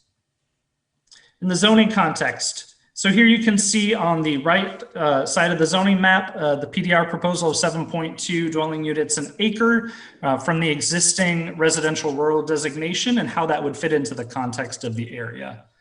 This case is a narrative of changing from future land use of industrial to a more appropriate residential development pattern. You can see the future land use map does have this as industrial, as you can see on the left-hand side of the map. And on the right-hand side, the proposal is for a medium density residential. And again, that's 6 to 12 dwelling units an acre. You can see on the map how that would fit into the context of the surrounding area. There's some key text commitments in this applicant's proposal. This includes restricting the residential units to townhouses as the permitted building type, limiting the number of units to 193 units. It also has some key transportation commitments that serve to mitigate some of the potential traffic concerns and impacts. These include the construction of an exclusive northbound left turn lane with adequate storage, and the dedication of an additional 25 feet of right-of-way along Page Road frontage. There's also a minimum 5-foot additional asphalt along the full frontage of the site along the west side of Page Road. There's restricted site access to right in and right out at site access point 2 on the proposed conditions of the site development plan. And it also includes the construction of a concrete median on Page Road, really to restrict left turn access to the site. There's also quite a few graphic commitments that include the location of tree coverages, including tree protection areas, site access points, a 20-foot project boundary buffer, 50-foot stream buffers, and 10-foot no-build lines, and building and parking envelopes. And then the design commitments do include some hipped and gabled or shed roof types, a variety of exterior building materials to really help transition into the area, architectural features including projected bays, vertically proportioned windows, and gable end walls with accent siding.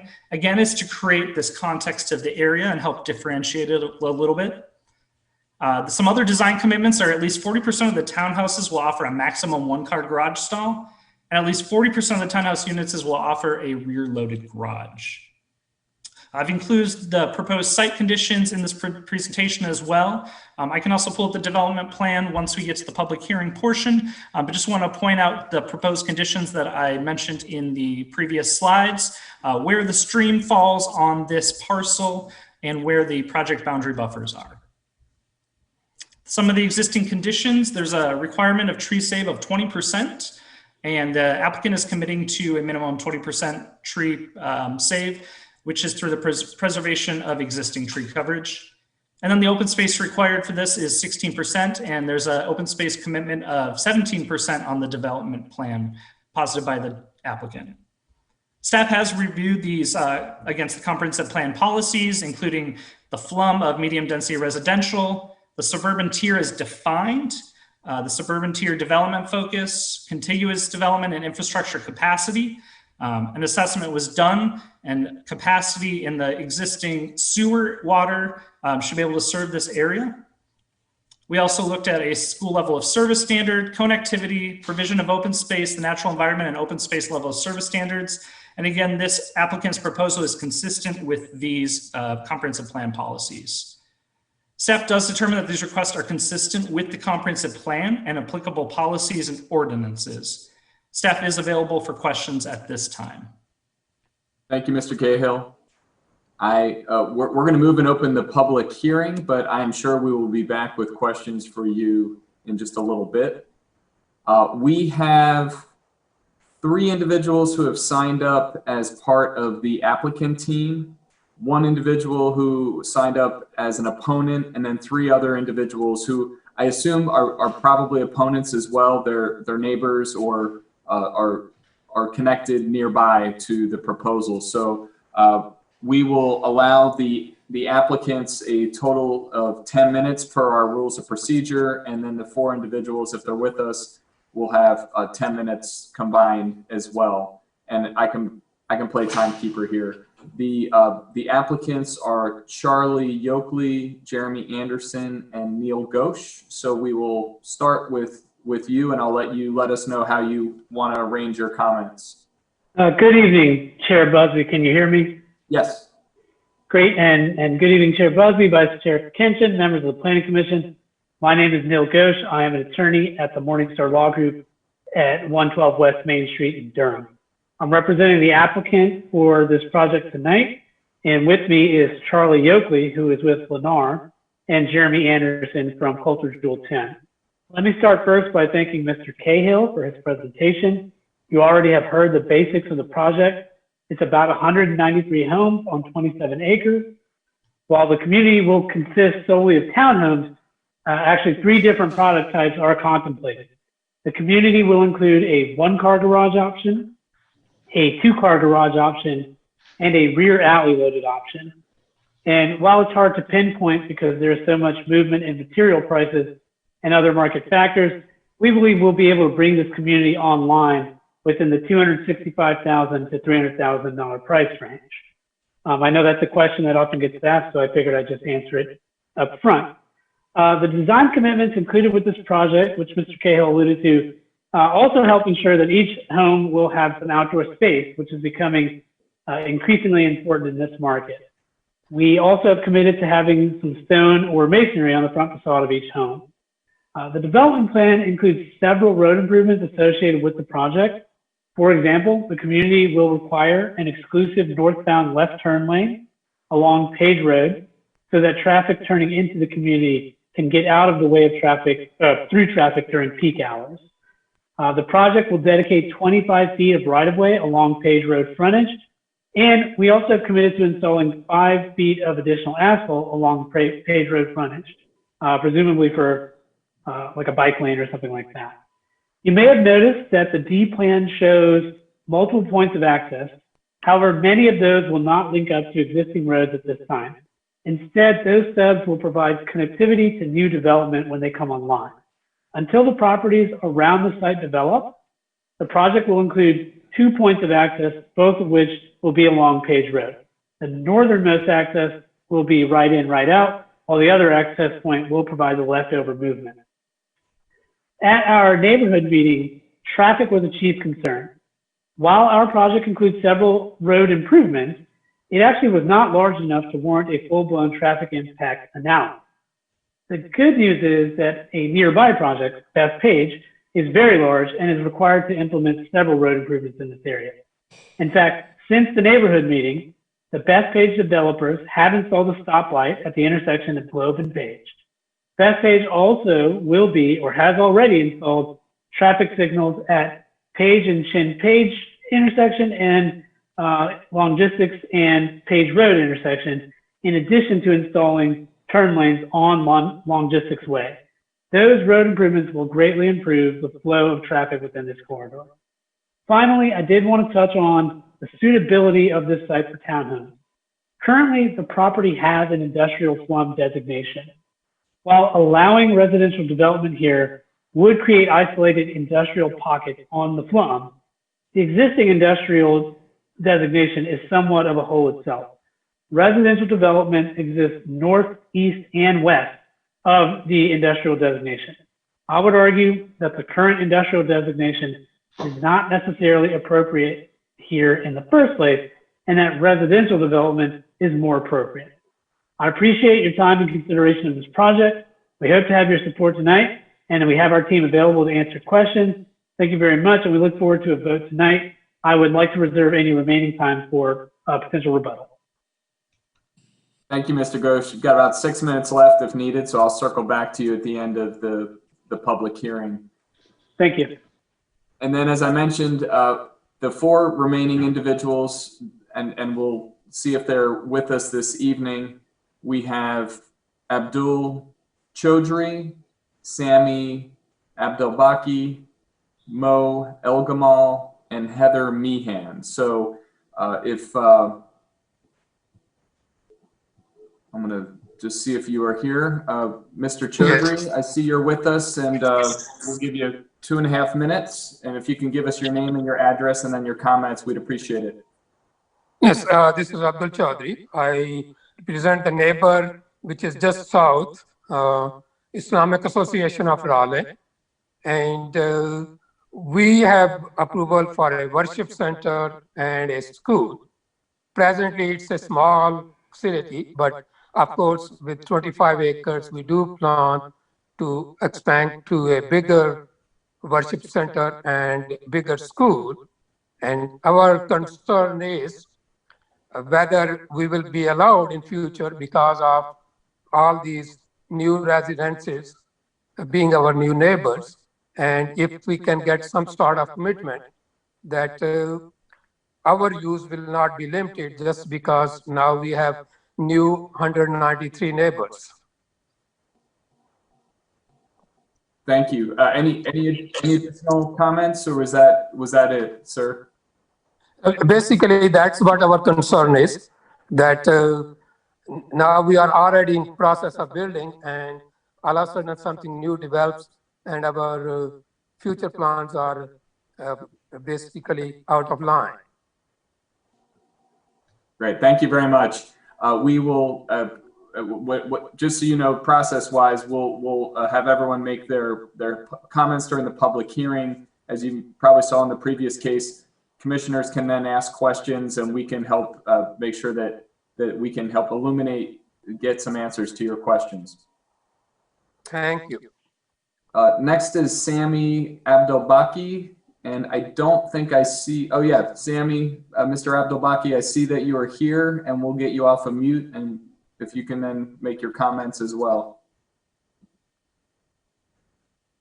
Yeah, I think my points has been covered by Dr. Chaudhry, so I don't have any further comments. Thank you. Mo Elgamal? Yes, the same thing. Dr. Chaudhry made our concern, so that's about it. Thank you, sir. And finally, Heather Meehan. Yes, hello. Dr. Chaudhry is speaking for all of us. Thank you so much. I think you just made the record for 4 speakers in a public hearing. We appreciate it. If there's anyone else who would like to speak, you may raise your hand and we will give you the opportunity to speak on this item. I don't see anyone else. So Mr. Ghosh, if there are any comments you would like to make with your reserved time, the floor is yours. Sure, absolutely. Just to respond to Dr. Chaudhry, I will say, you know, I can understand and appreciate your concern, and oftentimes new neighbors can create issues for uses which have been there for some time. I will say that the Durham zoning code does allow for religious institutions to operate in pretty much every zoning district. Some require a special use permit, and I would be happy as a zoning attorney to discuss that with you and talk about the options that you guys have available to you to achieve the expansion of your facility. That's something that we certainly have worked on in the past, and I would have no problem consulting with you on that as well. But thank you very much for attending tonight and for your comments. That's all. And I'll just give the opportunity again if anyone else would like to speak on this item. I don't see anyone else, so we will close the public hearing, and Commissioner Miller has raised his hand, so the floor is yours.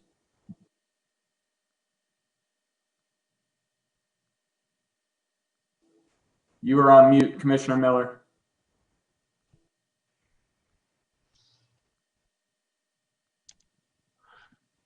I would like to know if somebody can show a context map, if someone can show me the property that Mr. Chaudhry is talking about.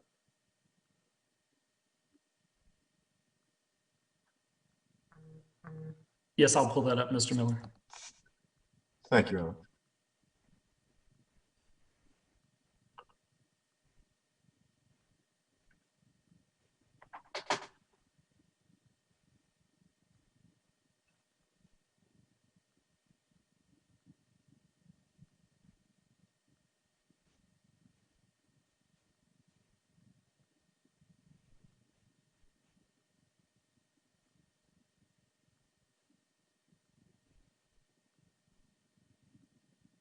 I'm sorry this is taking so long. It's just one of the things that happens with these virtual meetings. And Mr. Miller, just so you know, it's the property directly south. Pardon me, say that again, Neil? It is the property directly south. Okay, so it's adjoining. Yes. Okay, thanks. That helps a lot. Alex, not necessary to show the map unless others want to see it. If you're about to get it up, if you're able to show it, that's fantastic.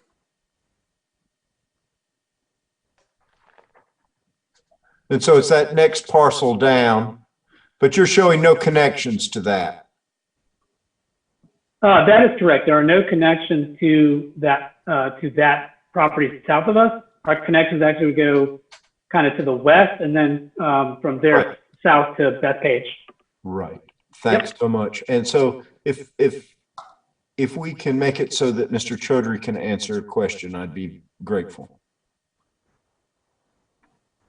Commissioner Miller, you are able to pose the question, and I think we can all right, very good. So what I'd like for Mr. Chaudhry, just once more to make sure I understand, because I was a little slow on the uptake on his concerns.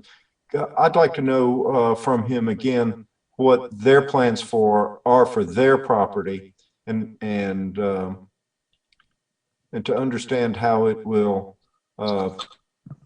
connect to the to Page Road, and try to get an understanding about how his use of his property will work as I evaluate this proposed development.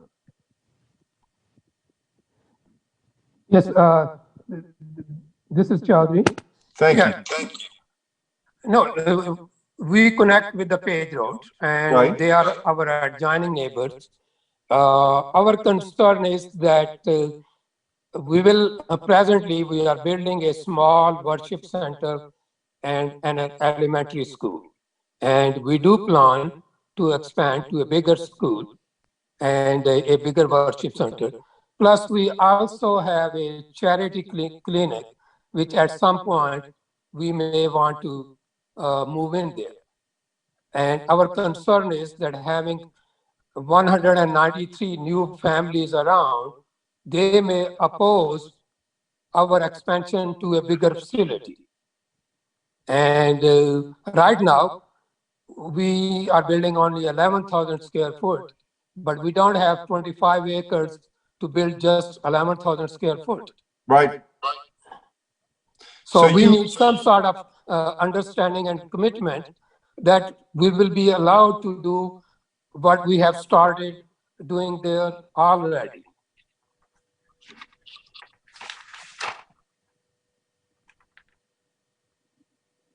And so if I can ask Mr. Cahill a question. Yes, so sir. that property is currently zoned rural residential.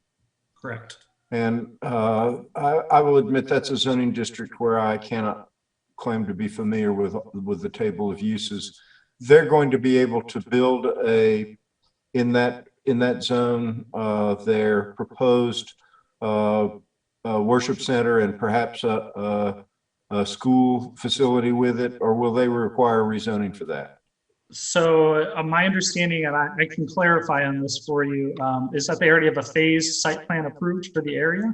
And I think they're more worried about the concern about additional residents coming in and having pushback about that phased site plan that was already approved. They already have their the MSUPs are required for the uses in that designation. So all right. I was just wondering procedurally what might happen. It's an interesting situation.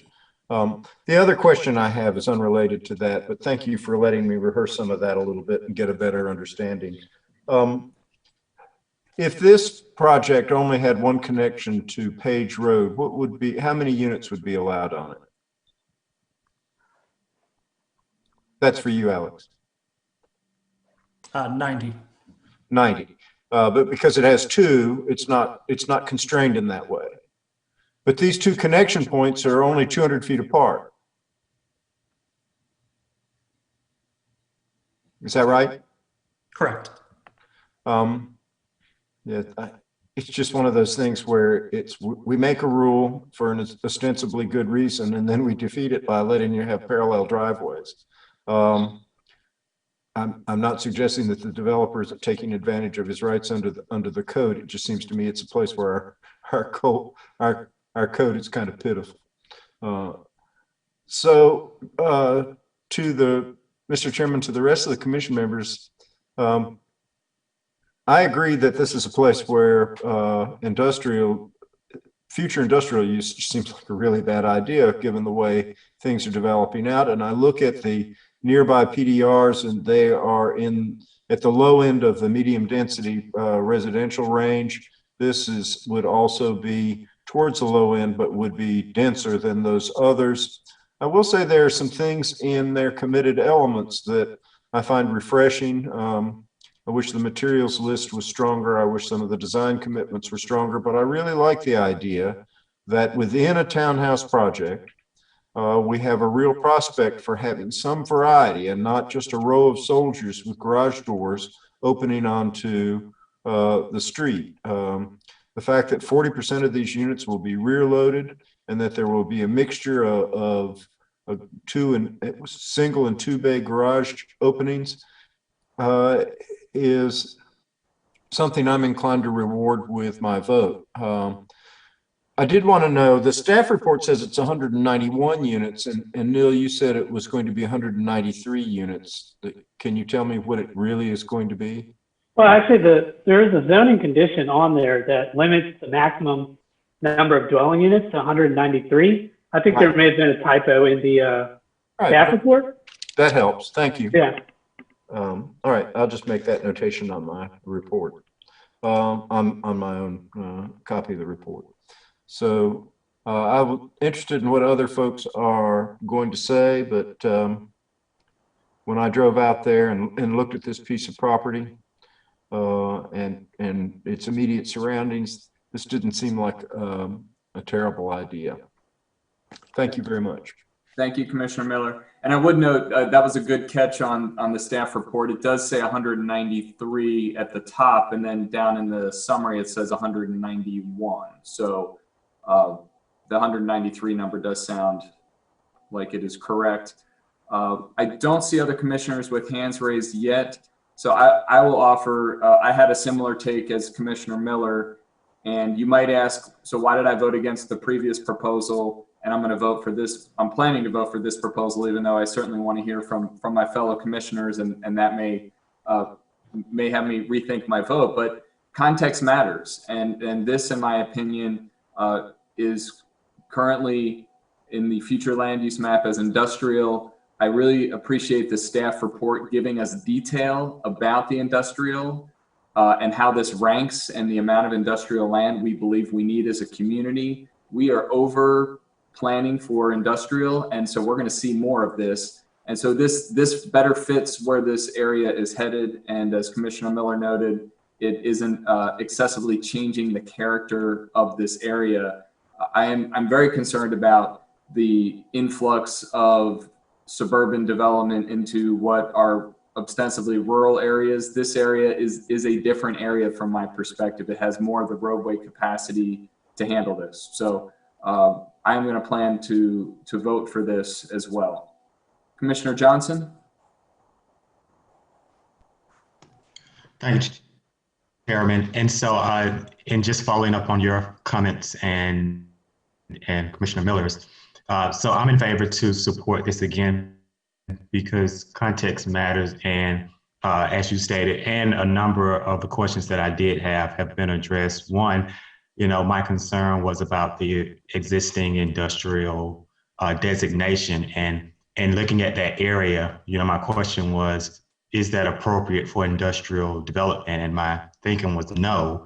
However, the FLOM shows that it is still designated for that type of development. And so part of my supporting this, and just generally speaking, is making a statement to, city and county leaders that this area is not, from my perspective, an area where we should be pushing industrial development, particularly if we're hearing that it's not eroding the integrity of our ability to have enough adequate industrial space here in the city and the county. And so that was one important thing to me. And secondly is the whole, while 191, 193, whatever the final number is, we've been talking about variety and the products that we're putting into the ground. While, this is a 100% townhouse development, I tend to be more comfortable with it and with some of the commitments, ensuring that they won't look all cookie cutter like some of the developments that we see across the city and the county. And so, well, particularly the city areas. And so with that being the case, I think that for me, this is in part a kind of a nudge or compelling the future land use. We don't know what's going to happen with the final comp, plan that's going to be, refreshed or a new one, but hopefully this area will not be designated for industrial development, and maybe this project here, bringing residential development, will be one way to further signal that we should take a different direction than what we're currently looking at. So those are some thoughts that I have. Thanks. Thanks, Commissioner Johnson. Commissioner Baker? I would echo some of the comments that were already made. One question I have in looking at the development plan, the same question I had on the last development plan, is regarding the connections. I'm curious, this is a question to the applicant. Are there no connections to the south? And if not, why is that? So, Commissioner Baker, that's correct. There are no connections to the south, which is the Islamic Center property. We did look at putting a connection there and had at a time approached those property owners. And because of what they intend to do on that property, the connection to a connection from a residential community to that property did not seem to serve any useful purpose.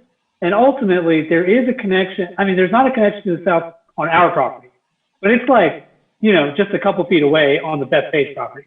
So we're having a connection out to the west of our property, which will cut down into the Bethpage project, which there's a stub to the north property line, I guess, of Bethpage. So there is a connection in that direction, just not directly across the Islamic Center property. Understood. Yeah, one of the things that I want to reiterate that Commissioner Miller said, is the 40% rear loaded lots, and I think that's very beneficial. Now we've got sidewalks on both sides of the street thanks to recent UDO amendments. Now we have street trees between the sidewalk and the curb, and slowly but surely through our UDO amendments and through some of these commitments, we're actually creating a slightly more walkable pedestrian realm. We still have some work to do, and certainly, this is again, as we often see, fairly large property, only one use, so kind of a lack of walkability when it comes to other uses that people could be walking to. But it is progress, and we are headed in the right direction. So that's all I have to say. Thanks, Commissioner Baker. I don't see any other commissioners asking to speak. Now I do. So Commissioner Amendolia. Thank you, Chair. Yeah, I just wanted to echo some of the comments already made. I was initially a little bit on the fence with the zoning change portion of this. I completely agree with the comments that have already been made about the flum. But, it's definitely seems to be a step in the right direction. You can at least imagine someone walking to some local employment centers and some potential retail areas. The sidewalk network isn't necessarily the best there because we still have many disconnected sidewalks. But there's some potential there, and I think that's promising. So I would likely be voting yes on this. Thank you. Commissioner Durkin? I'm just confused about the comments about sidewalks, because there's not a sidewalk on Page Run on either side of the road, is there?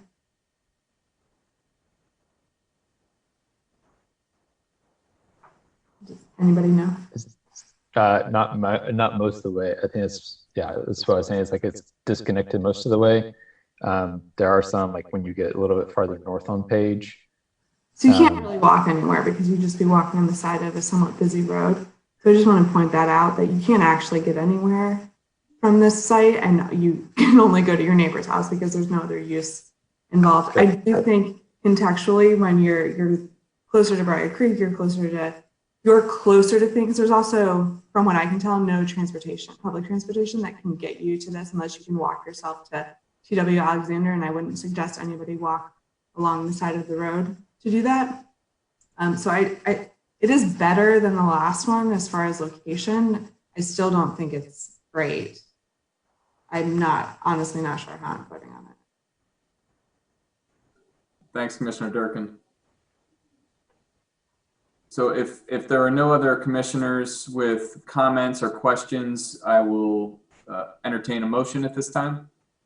Mr. Chair, then with regard to case Z200, oh my goodness, a whole bunch of zeros, one, concerning the 3016 Page Road Townhomes, I move that we send this forward to the City Council with a favorable recommendation. Second. So Commissioner Miller moved and Commissioner Johnson seconded, and they will clean up the number of zeros in the motion after the fact. It's progressive lenses. It makes it very, very difficult. We'll have a roll call vote, please. Yes, Commissioner Amendolia, Yes. Commissioner Baker, Yes. Chair Busby, Yes. Commissioner Cameron, Yes. Commissioner Durkin. Yes, Was that yes? I think so. Okay. I'm sorry, I couldn't hear very well. Commissioner Johnson, Yes. Vice Chair Kinchin, Yes. Commissioner Lanfried, Yes. Commissioner Lowe, Yes. Commissioner McIver, Yes. Commissioner Miller, Yes. Commissioner Morgan, Yes. and Commissioner Williams. Yes.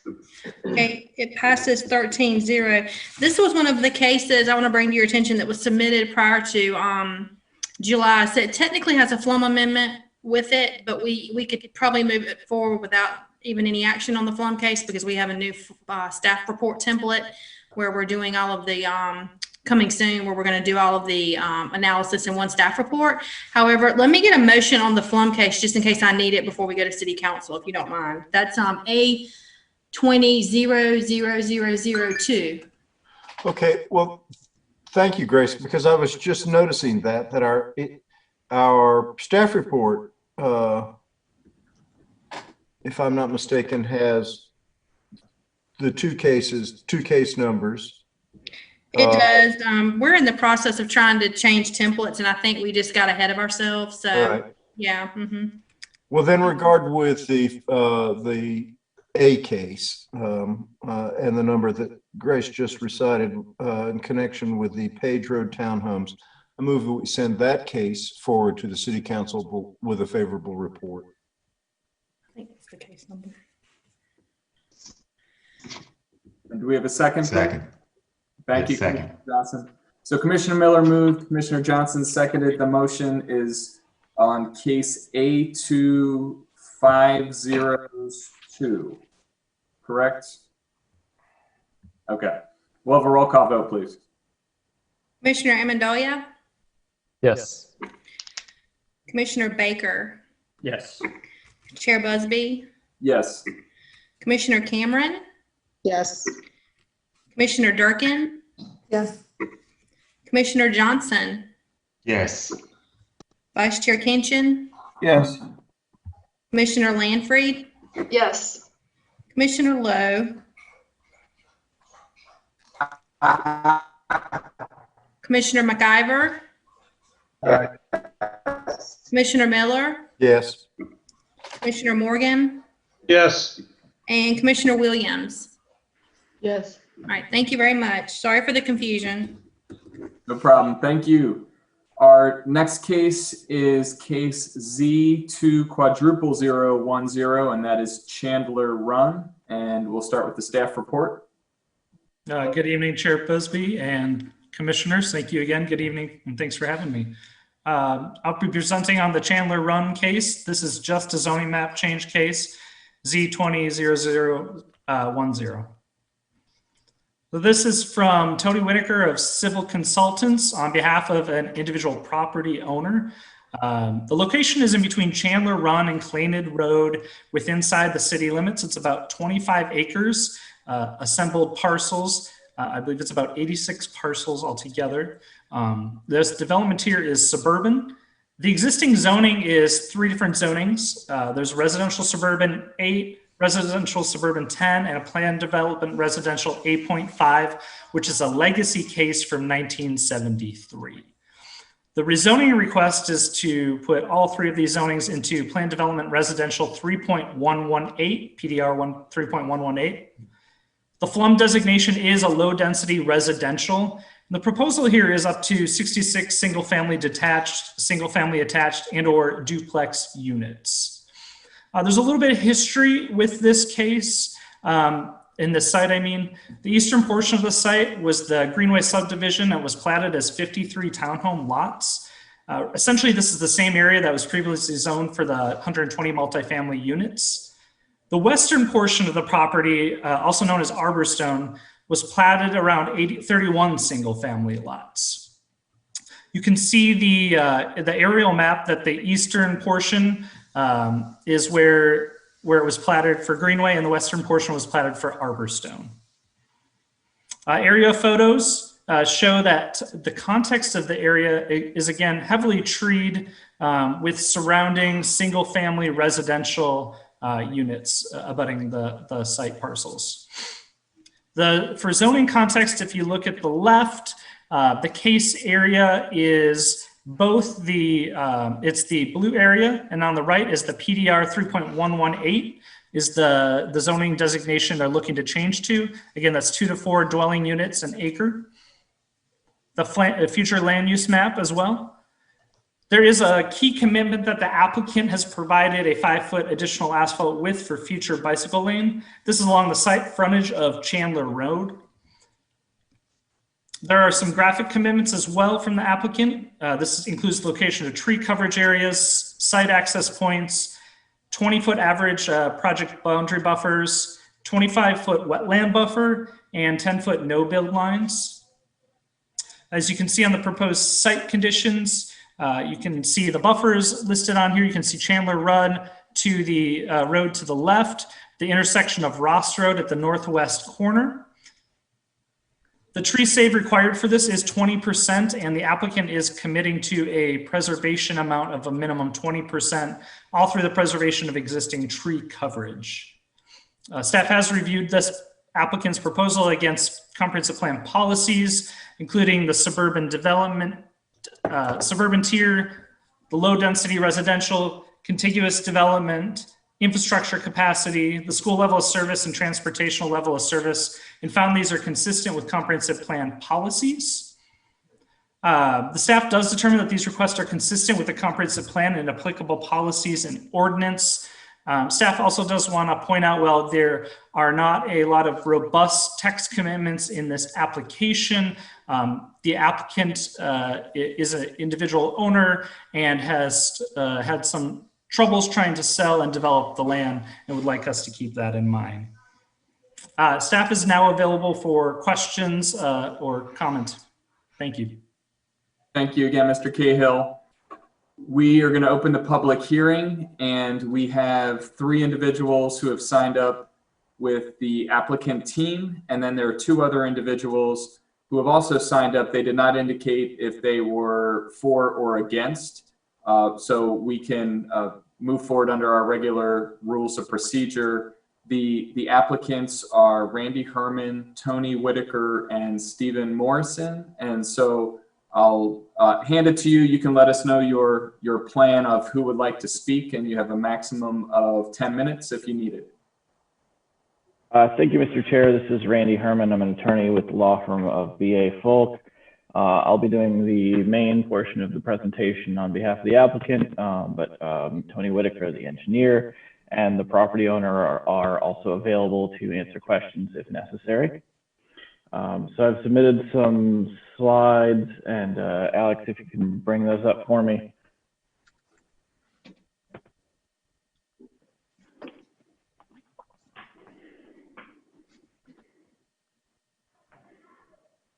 And thank you to staff for the presentation. I'm going to try not to repeat too much of what they've said, but just kind of give some history and background of the site. The basic point being, as Alex has said, that this site has basically been under development since 1972. It was originally approved for apartments in the 70s. That project never manifested. More recently, in about 2003, the property owner platted it for single family and townhome units. So if we can go to the, let's go to the third slide first. This just shows again the context of the property and giving you a little wider view, this is maybe 2 blocks or so north of 98 on Chandler Road. At that intersection with 98 is where that, I think it's a Pizza Hut or a Domino's, if that helps to give some context as to where this is on 98. It's not nearly as far out as like the Olive Branch Road property in the first one. It's much closer in, located between 70 and Mineral Springs. If we can go to the next slide. So like I said, in about 15 years ago or so, the property was platted for townhomes and single family homes. This was using that existing zoning, basically legacy zoning from the 70s that existed at that time. Although the property owner no longer considered it appropriate for apartments, using that density that had been allocated, they were able to subdivide it as shown, but that development also has not actually taken place. And if we go, let's see,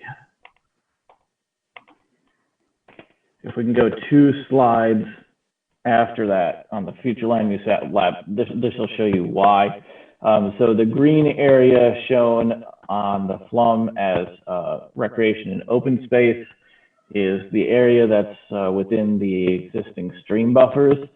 And as you can see, some of the platted roads and platted lots from that earlier subdivision are actually within the stream buffers and within the FLUM recreation open space, and therefore practically can't be built. So basically the proposal tonight is to take those 3 existing zoning designations. If you can go to the previous slide, the property is, the portion right on Chandler Road is currently zoned RS8. Portions further in currently zoned RS10, and the portion furthest east is currently zoned under that legacy PDR zoning. Basically, the idea is to make the zoning uniform across the property, to rationalize it, make it possible for the entire property to be developed in one project. And so it's to be moved into a PDR zoning designation that is appropriate in the context of the surrounding properties, and one of the commitments under this rezoning would be that the existing right-of-way that's not going to be used would be abandoned. The platted lots would be replatted under the new zoning designation, and as part of that, there would no longer be any lots or right-of-way within that stream buffer. So taking all the development out of those areas that are environmentally sensitive, which were previously slated to be developed. If we can go 2 slides after that. Next one. So some of the comprehensive plan policies that are implicated, again, this property is in the suburban tier, so it provides development at a low to medium density as the comprehensive plan recommends in the suburban tier. The price point that is expected once development is completed would be single family homes in the mid 200s. So that is in keeping with the price points in properties in that area, and would allow for greater home ownership for moderate income households in that area. Although this isn't technically infill, it is an area that has been difficult to develop previously, even though it has access to utilities and so on, because of the stream buffers and other challenges in that area. And so it is something akin to infill, allowing a challenging site to be developed that would otherwise be left vacant. As the replatting would take the lots out of the existing floodplain areas, it would help rationalize the plat in the way that would protect floodplains and other environmentally sensitive areas. If we can go to the next slide just for a minute, showing the development plan. I cut off the top part because I think it makes it a little easier to read. The bottom part, especially on the eastern part of the property, there's a lot of kind of overlapping boundaries, but the basic idea is that most of the eastern portion of the property would not be developed. There would be 2 public accesses to the west onto Chandler Road, and then on the south part of the property into the adjacent property. And then also there would be a private maintenance access at the northwestern portion of the property, also on Chandler Road. The developer has committed to install a bike lane along Chandler Road frontage. And if we go to the next slide, this is my last slide showing the text commitments. Again, a maximum of 66 residential units. Before a site plan is developed, the existing interior lots will be recombined, the existing platted street right-of-way and easements will be abandoned if they are not needed. And this will be for single-family, detached single-family attached duplex and allowed accessory uses including potentially ADUs, all to allow residential development in the way that makes the most sense within this property. That's all I have for now. And if members of the commission have any questions, I'm happy to take them. Technical questions, I may need to refer to our engineer who's also on the line. Thank you. And we may have questions following the public hearing. The 2 other individuals who have signed up are Deborah Mangum and Barbara Elliott. Ms. Mangum, you may offer your comments. Okay, can you hear me okay? Yes. Okay, thank you. I represent my mother who lives at 335 Chandler Road, which is right across the street from the proposed development on Chandler Road. So I have about 6 questions. So I think some of these may be related to the applicant's zoning request, but the proposed plot maps and things that they put forth. So forgive me, I don't understand all the lingo, so I'm trying to work my way through some of these questions. But from 98, if you're looking at 98 going down Ross Road, it talked about adding a water main or main water, providing water down Chandler Road from Fenmore to Ross Road. And then which side of the road would that affect if you're putting in water? That's one question. I don't know if you can answer those now, or do you want me to hold them up? No, if you don't mind, if you can walk through the questions during your time, and then following the hearing, we can work to try to make sure we can address those questions as much as possible. Okay. So, and then follow up to that is are there going to be any existing costs to the existing homeowners for that water main? Okay, I think he showed on that map the bike lane. I wasn't sure what side of the road the bike lane was going to go on, and if it was going to impact any existing homeowners on Chandler Road. It was really hard to read the really small print from the application, so I think he answered that. Were there any sidewalks planned along Chandler Road? I'm assuming that houses would butt up against Chandler from the new development, the backs of those houses. So I wasn't sure if there was any planned sidewalks along Chandler Road. It wasn't clear to me what kind of buffering would be between the houses in Chandler. So, you know, my mom's house would be facing the back of probably that development. So I didn't know what kind of buffers, landscaping, fences, or anything like that would be provided. And are there any proposed turn lanes into this new subdivision from Chandler? And then I think it's Townhomes that had planned to develop this. Do they have, because I didn't realize the price point was in the mid 200s, do they have any housing ordinances or anything that potential homeowners should adhere to at that price point? And that's the extent of my questions. Thank you. Thank you very much. And like we said, we'll work to try to address as many of those questions as we can as we look at this case. Thank you. And Barbara Elliott, are you with us this evening? I am indeed. Great. Thank you. The floor is yours. Thank you. I appreciate you letting me speak, and I also want to thank Mr. Cahill for patiently answering a flurry of questions. I became aware of this development just over a week ago when I saw the zoning change sign on Chandler Road. I travel that way almost daily, and that was the first time I had seen the zoning change notice. I also understand that because this plan was submitted prior to July 1, that although the applicant was encouraged to request input from the community, that was not required and was not done. So I'm very interested to hear that Ms. Mangum, as representing her mother, a resident of the community, has quite a few questions. I have that is one of my two comments. I would hope that you would at least delay this until next month to give the community an opportunity to learn more. You know, I just feel, I know I personally didn't know much.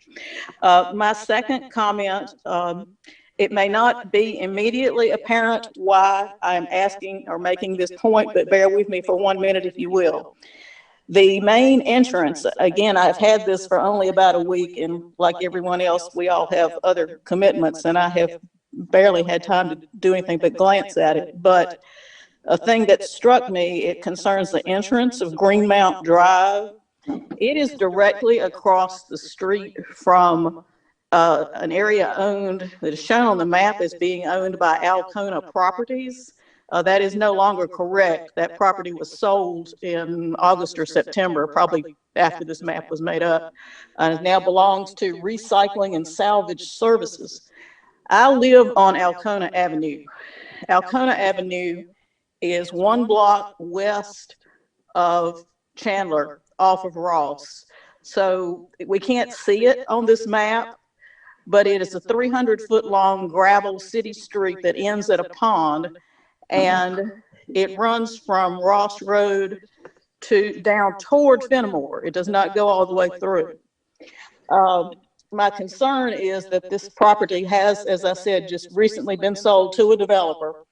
And I'm concerned about any possible effect of the placement of the entrance to the Chandler Run development on access to the Alcona Properties, or now Recycling and Salvage Services property. If you bear with me just 1 more minute, I'll try to tell you quickly why. Again, this is a developer who has just come in. They bought 6 acres, and currently my house is the last one on Alcona Avenue. There's only 2 houses on my side. But beyond me, there are 2 acres that I assume will be developed.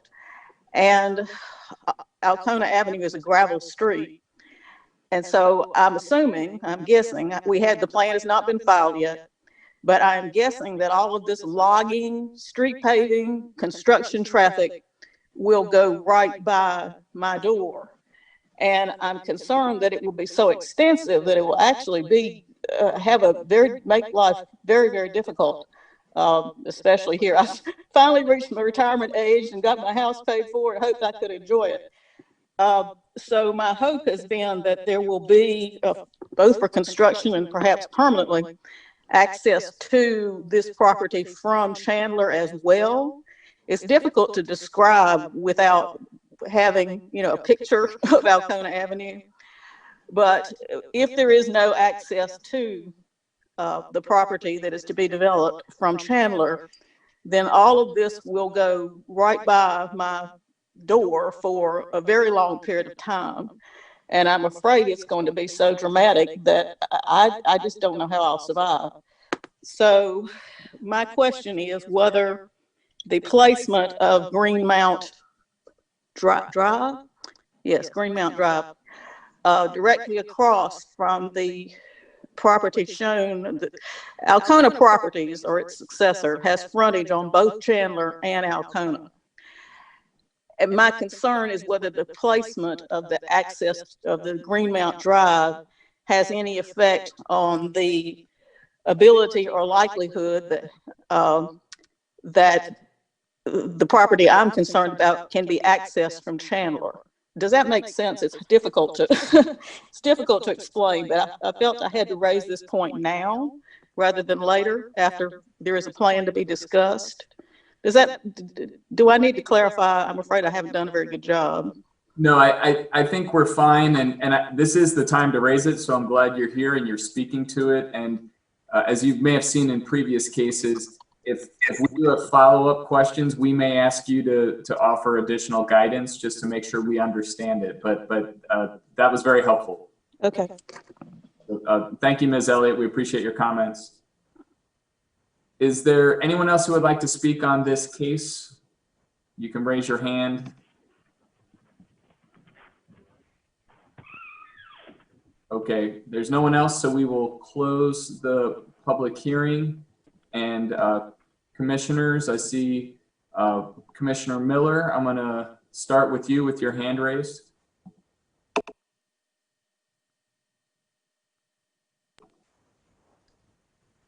So thank you, Mr. Chairman. I wanted to start off, as the staff noted, this is a, let me say, I generally approve of what's happening here. We have impractical zoning that we're turning over to a more practical approach for this property.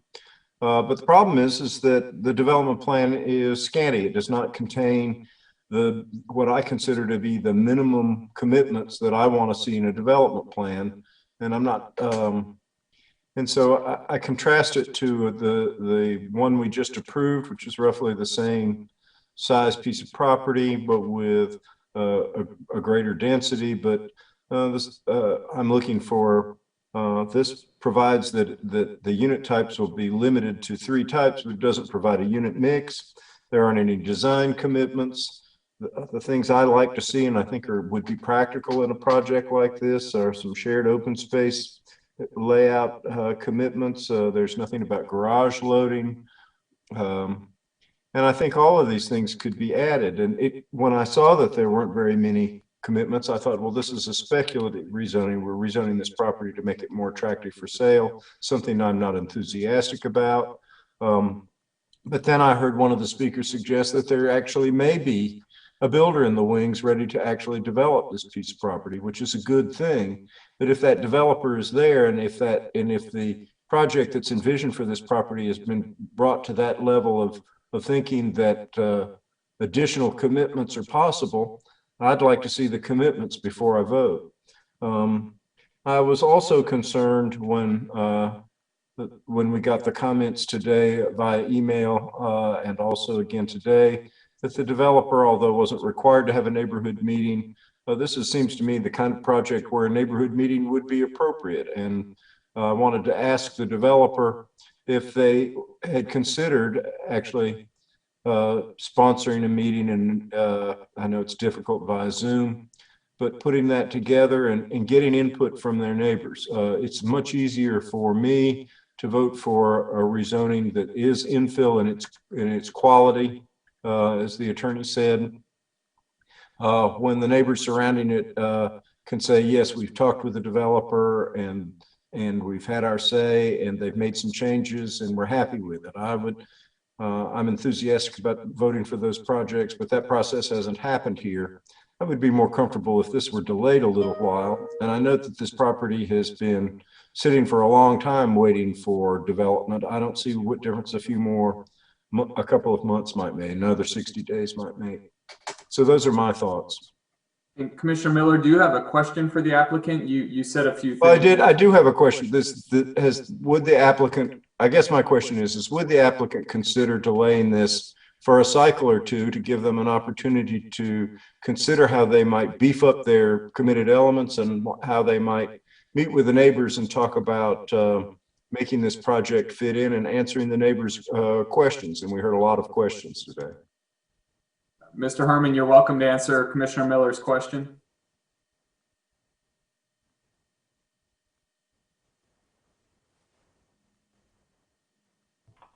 All right, can you hear me? Yes. There we go. Apparently I had muted myself. So we're definitely interested in meeting with the neighbors and getting their input.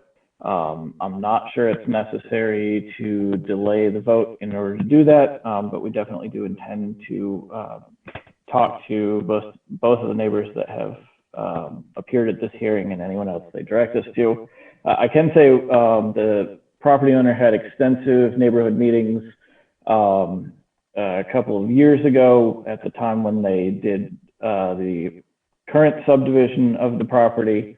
At that time, the main concern of the neighbors was the density that was intended for the property.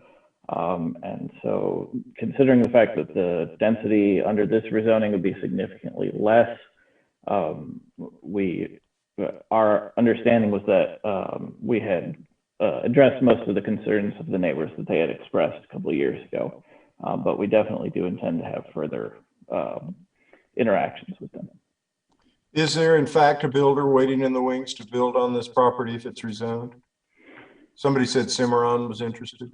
The property owner works for Cimarron, but owns the property in his individual name. So it may or may not actually be them that does the building. So I guess more specifically, is it the property, is it your client's intention to put this property on the market? Or are they going to find a builder partner and build on it? They intend to find a builder partner and build on it. I'll just tell you that there's a whole lot about this that I really like, that I think that what your client is doing here is good. Is they just haven't, it's like stopping short of the finish line. And I would like to see some further commitments about how this is going to work. And also, especially with regard to the design of the units and the unit mix.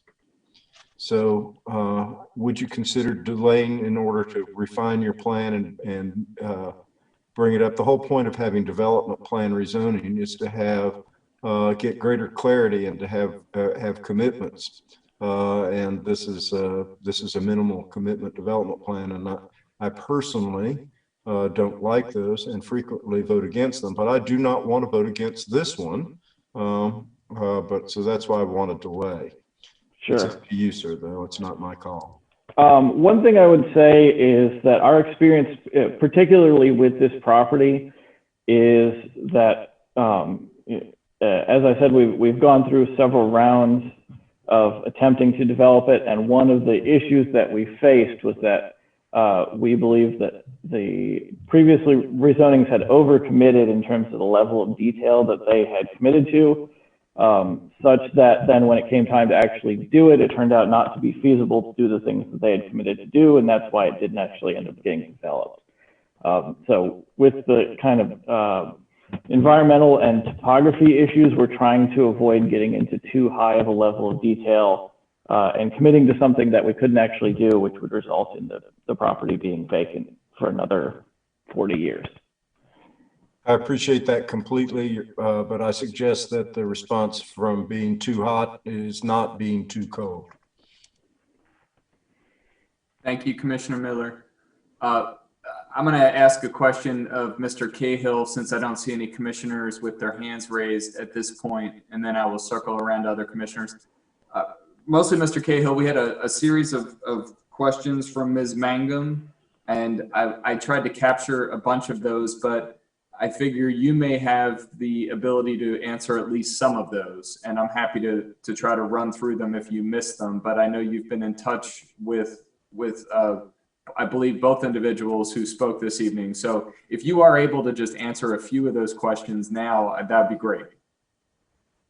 Yeah, and so Ms. Mangum, I didn't capture all of them either, but the boundary buffer was one of the questions, and the proposed site conditions does articulate a 20-foot perimeter project boundary buffer between Chandler Road and the site.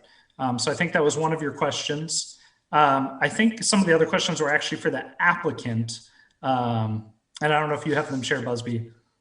Yeah, the others, some might be for the applicant, some may be for you. And if you're able to answer them, that'd be great. It was location of the water main, who pays for that? Bike lane, does that impact the neighbors? Will there be sidewalks? and a proposed turn lane off of Chandler were the others that I caught.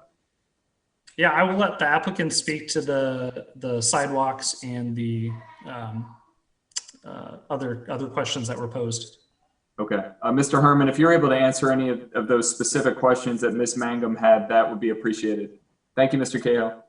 Sure. So we are not currently proposing to build sidewalks. We are proposing to build a bike lane on specifically the frontage where the property fronts on Chandler Road.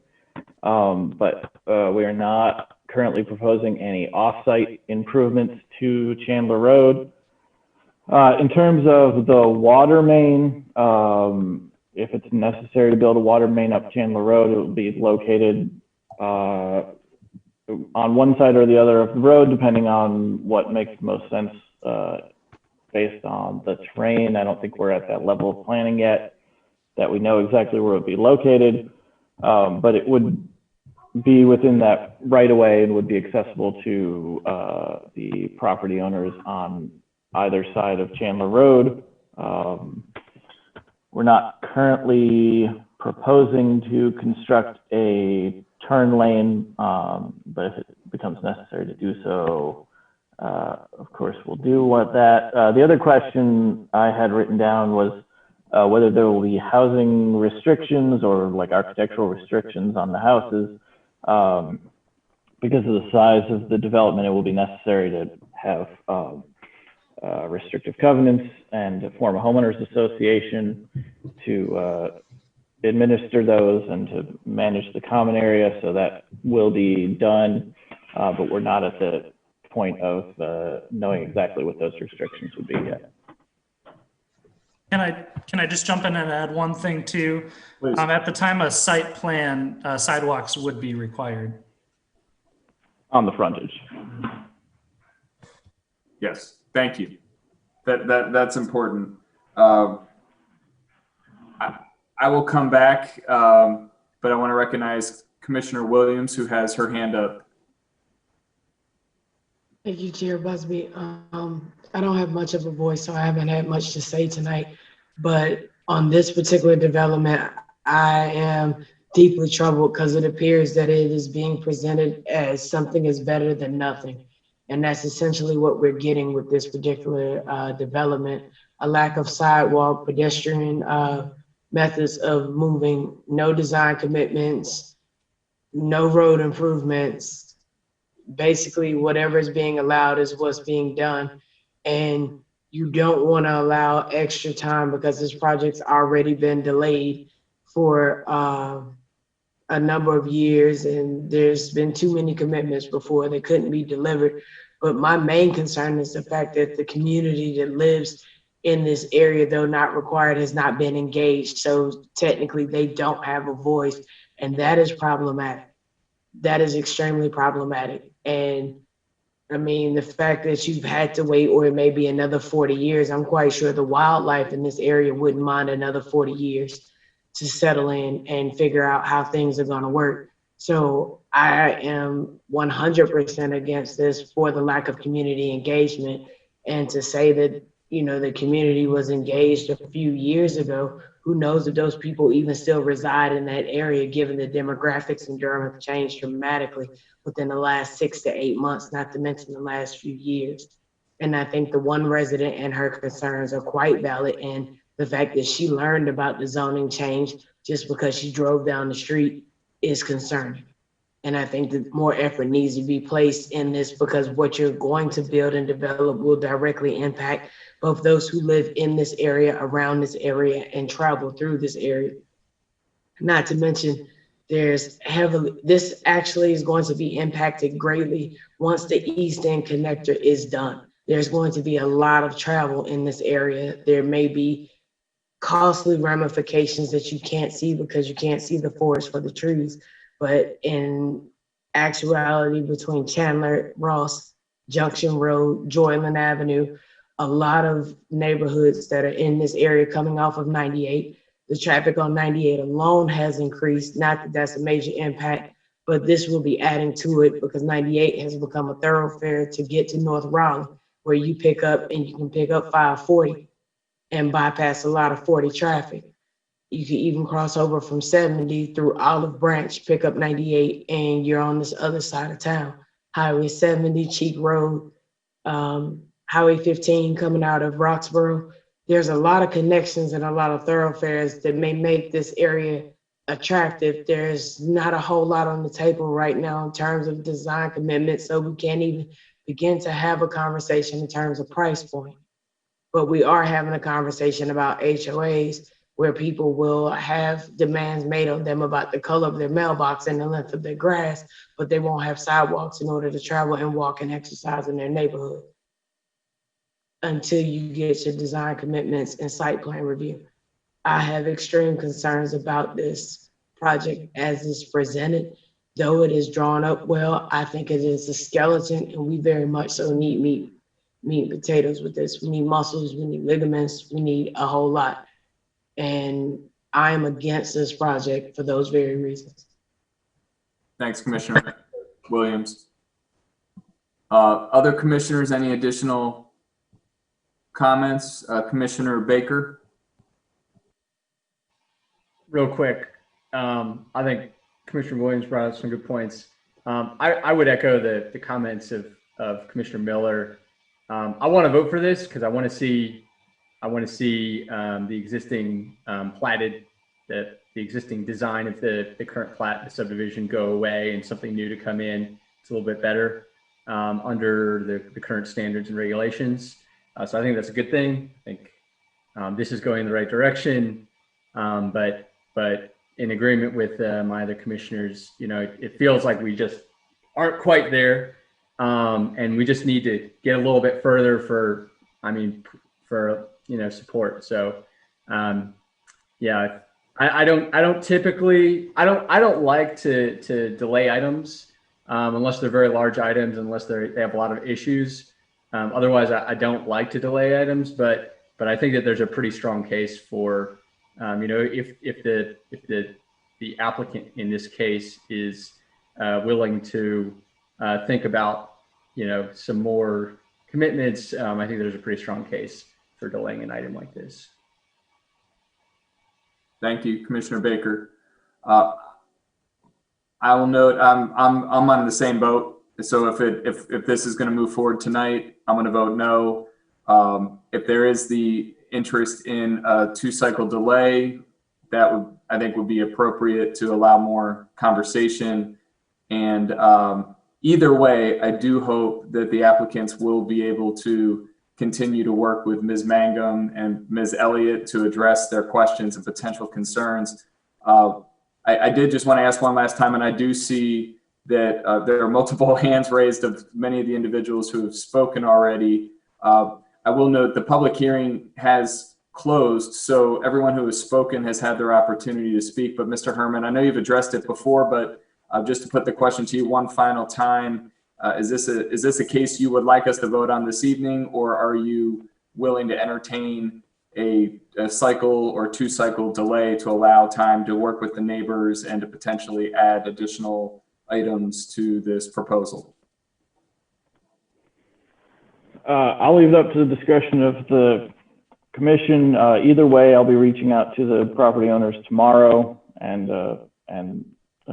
seeing what we can do in terms of talking to them. So that's going to be regardless of whether this vote is delayed or whether that's between now and City Council. Thank you. Commissioners, I will remind you, this is in our purview. So the proponents have,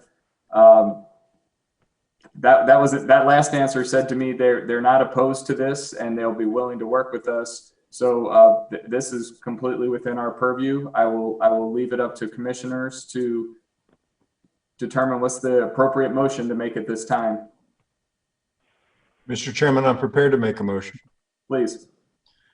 Because one of the things, at least I'm expecting out of a delay, is a more robust set of commitments, including design commitments, and knowing that our staff will need time to review those. It is my motion that this particular rezoning case be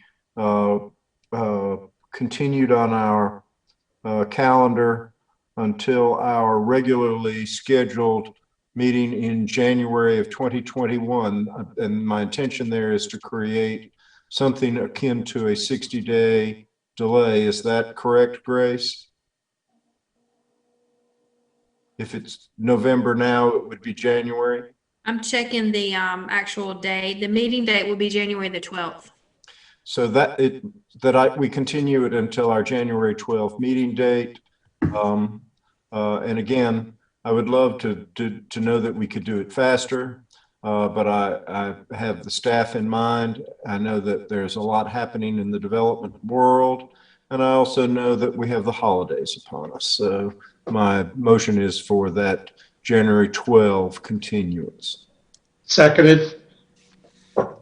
So moved by Commissioner Miller, seconded by Commissioner Morgan. And Ms. Smith, any additional comments, or you were just coming on for the roll call vote? Mm-hmm. Okay, great. We'll have a roll call vote on the motion of a 2-cycle continuance.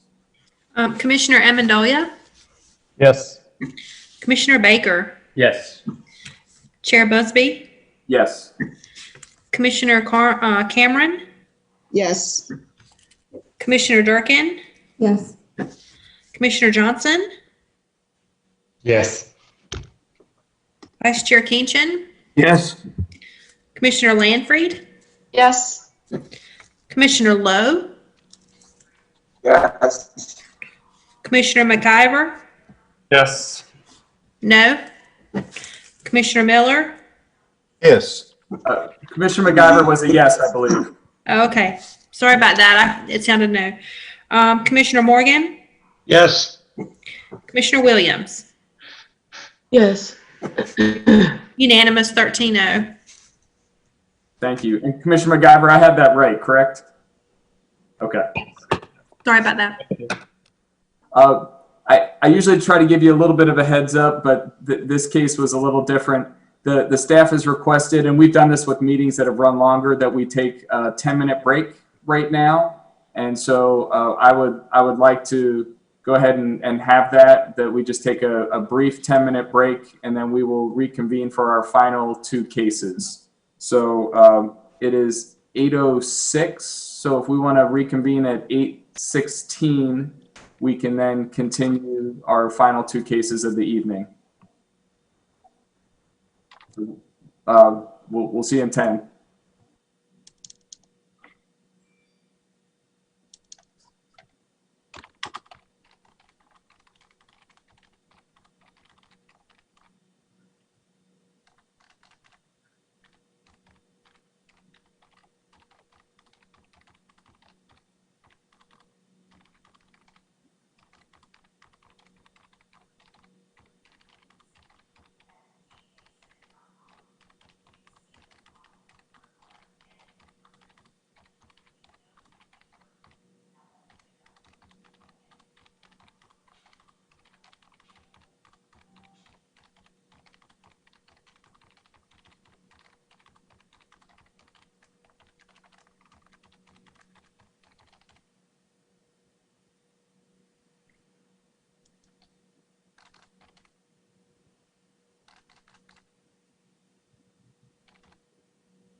So we will start back up, and I'll just give it a moment for the commissioners to come back on to video to make sure we have a quorum.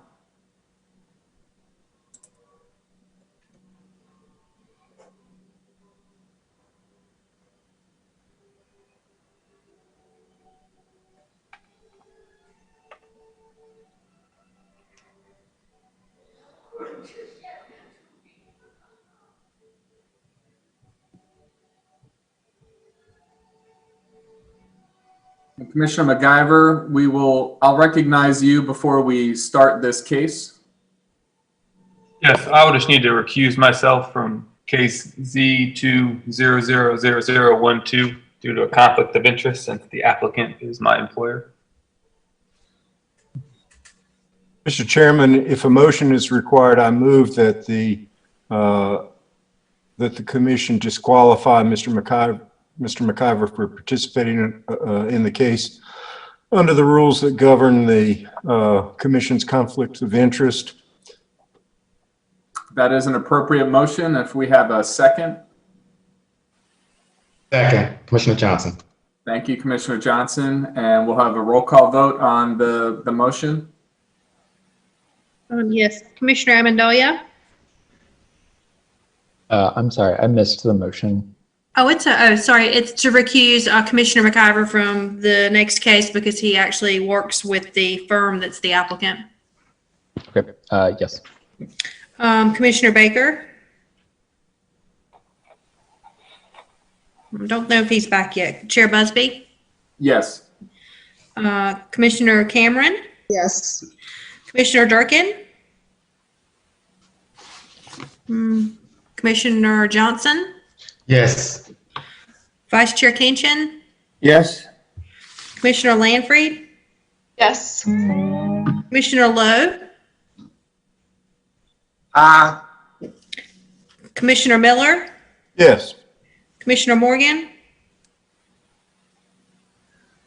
And Commissioner Williams. Yes. 9. It passes 9-0. Great. And Grace, that's good enough in this scenario? Yes, it's fine. Okay, thank you. Commissioner MacGyver, we have voted for your recusal from this case, so we will see you when we finish this case and move to the next case. And so we will now move to our next case, which is case Z2000010. This is the forest at Duke, and we will begin with the staff report. Thank you, Chair and Planning Commissioners. Michael Stock with the Planning Department. Case Z2000010 is a development plan amendment for the forest at Duke. The agent is Katie Hamilton of Stewart on behalf of the forest at Duke. The site is located at 2701 Pickett Road within the city. The zoning is a PDR 0.000, which I know is odd, but that's what they did back in the 80s. It's a suburban tier. Flume designation is medium density residential, and the request again is to amend the development plan for that PDR. The proposal is to add a maximum height allowance of 78 feet for buildings within the Forest at Duke Drive loop. The aerial map shows the current location of the forest at Duke, south side of Pickett Road, north behind the commercial development along 15501 Business. The next maps are showing just a context area with commercial to the south and residential to the north, and on either west, east, and west also, and the future land use designation too, which actually, if you do the math with the units that were allowed per that P88-31 development plan, conforms to that medium density residential designation. So there is the copy of the current development plan approved back in 1988, I believe. It's also in your packet. The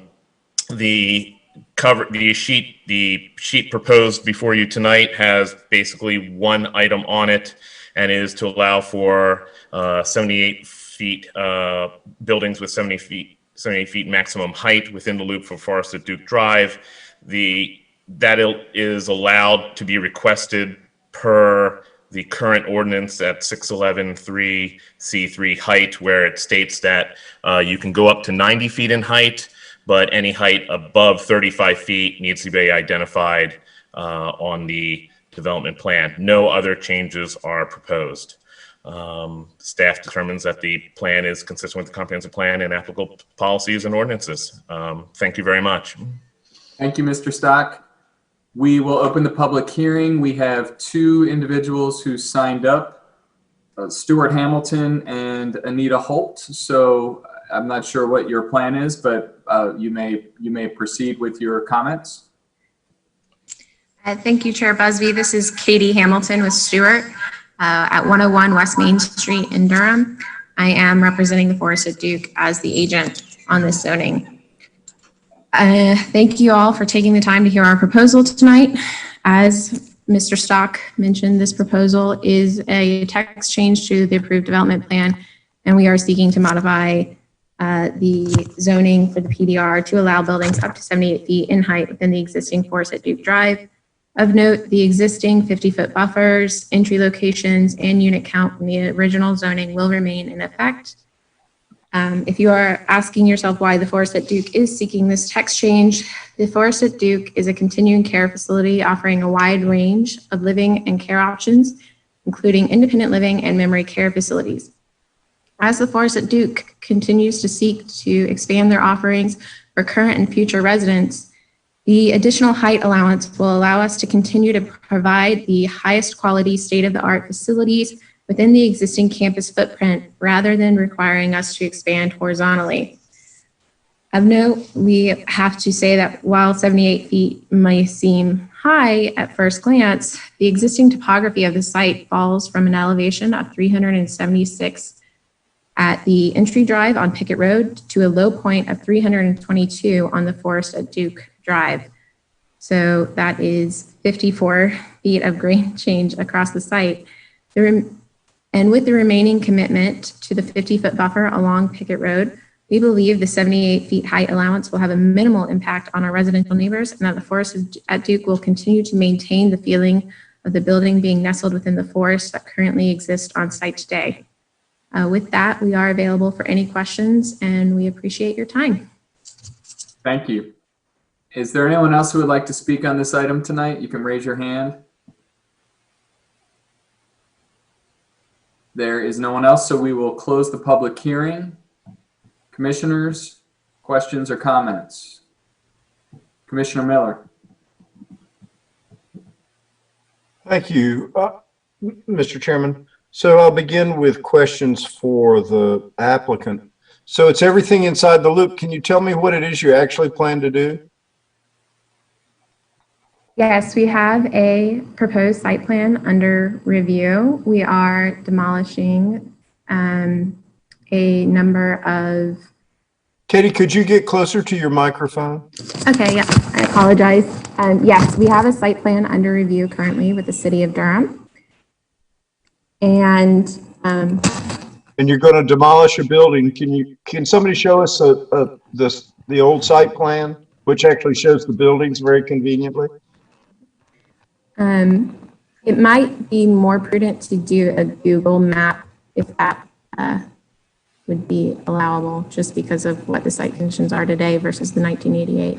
All right. Yeah. We don't have an aerial with this site plans, with this staff report. But so which building? So you've got a whole bunch of cottages and things like that around the loop. And then in the center, there are larger buildings that look like they're in a combination of 1 to 3 stories tall. Is that right?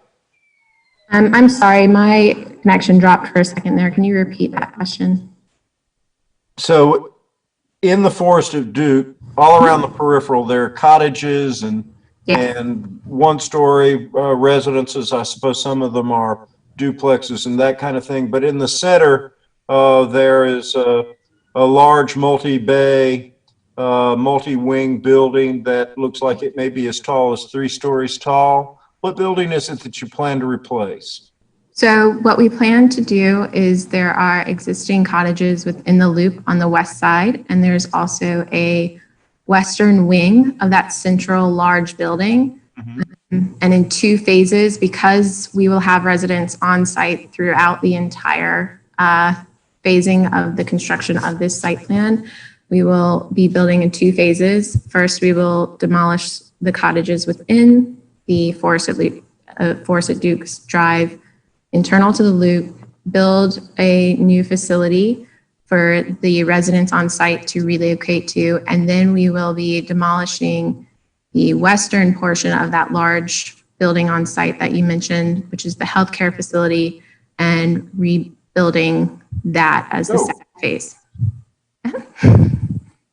So, I'm sorry, now that we actually have a very lovely aerial, can you show us again? Okay, yeah, sure. So on the left side of the screen there, you'll see those cottages exactly where that arrow is pointing. All of those? Not all of them, but the majority of the ones within the Forest at Duke Drive. Yes. And so you're going to demolish those, and then what will you build there? And then we'll be building a new independent living and memory care facility in that location. And that could be up to 78 feet tall, which when I do my math is 6 stories. Yes, but as I mentioned, the topography changes quite significantly. So it does. Yeah, 2 of those stories will be, basement conditions from the northern side. Right. So it'll be one height on one side and as much as 2 levels taller on the southern side. Is that right? Correct. Yes.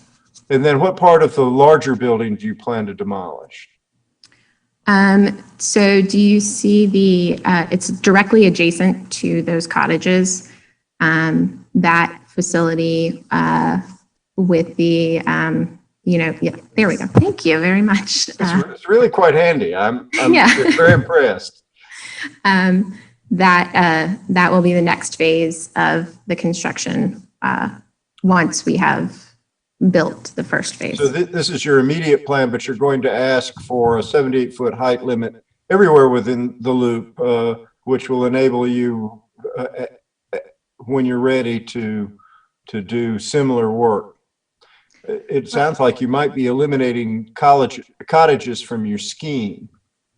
So outside of the Forest at Duke Drive, there are a large number of cottages that will remain. And the reason we wanted to do the 78-foot height within the Forest at Duke Drive is actually that a lot of that existing building is taller than the 35 feet currently allowed within the PDR zoning. So this allows us to have a little bit more flexibility in the future if we go in to renovate those buildings that exist that are taller than 35 feet, that we're not having to come back again for another zoning for that east side is the thought here.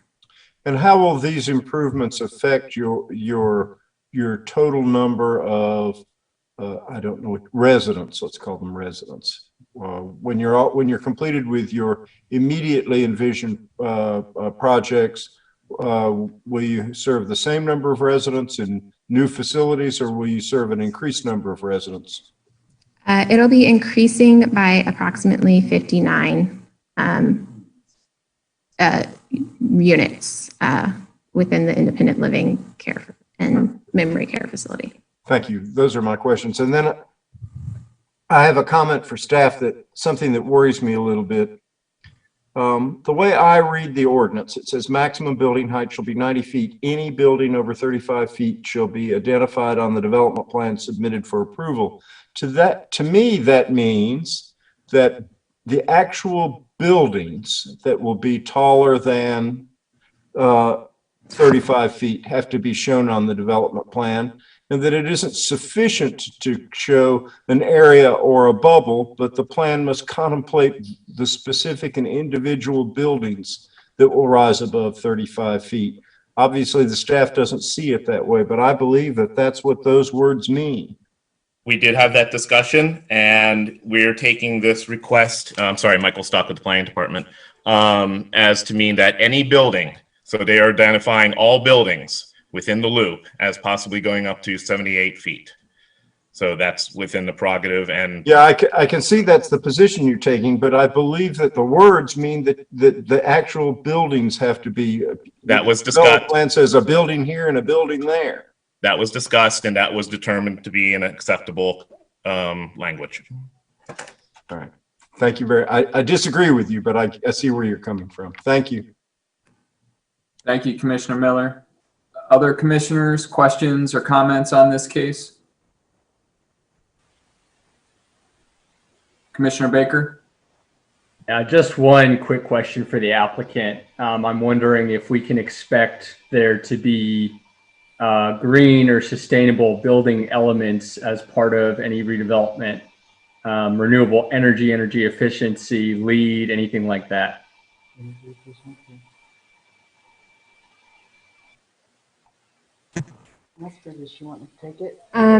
This proposal will meet and exceed the existing building code for green compliance that is currently proposed.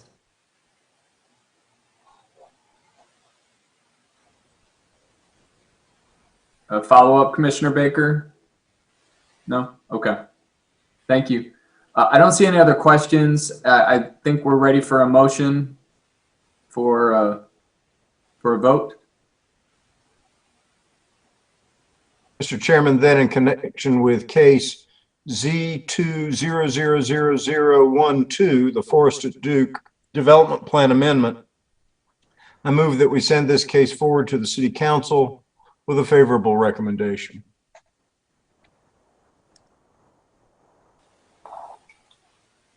Second. Thank you, Commissioner Johnson. So moved by Commissioner Miller, seconded by Commissioner Johnson, and we'll have a roll call vote, please. Commissioner Amendolia. Yes.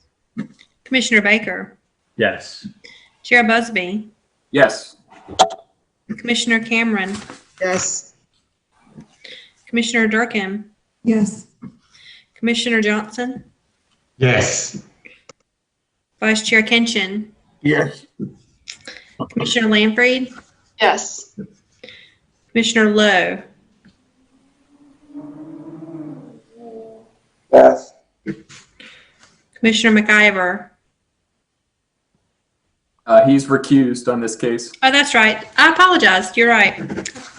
Commissioner Miller. No, but for the reasons I said. Okay. Commissioner Morgan. Yes. And Commissioner Williams. Yes. It passes 11-1. Thank you.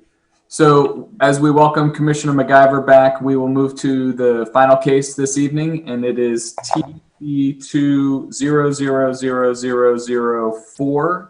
So I wish Commissioner Miller good luck with his motion on this case in a little bit. This is the 160D updates, and we'll start with the staff report. Thank you very much. Michael Stock again with the Planning Department. Before you tonight is basically an omnibus type of text amendment due to changes to the state statutes under Chapter 160D. It provides revisions to various provisions to Unified Development Ordinance in order to comply with those statutory revisions. And they identify corrections, clarifications, reorganization, other minor changes to comply with 160D. There are also just some minor technical changes for clarity or to remove some redundancies while we're under the hood.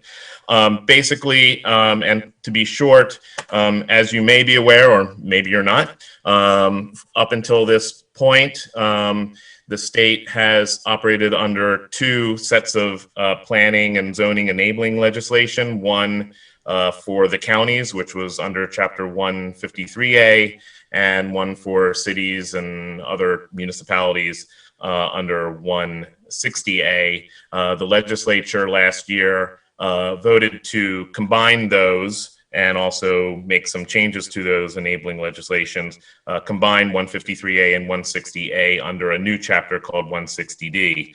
It was further quote unquote refined under the last summer session, and it basically becomes applicable by July 1st, 2021.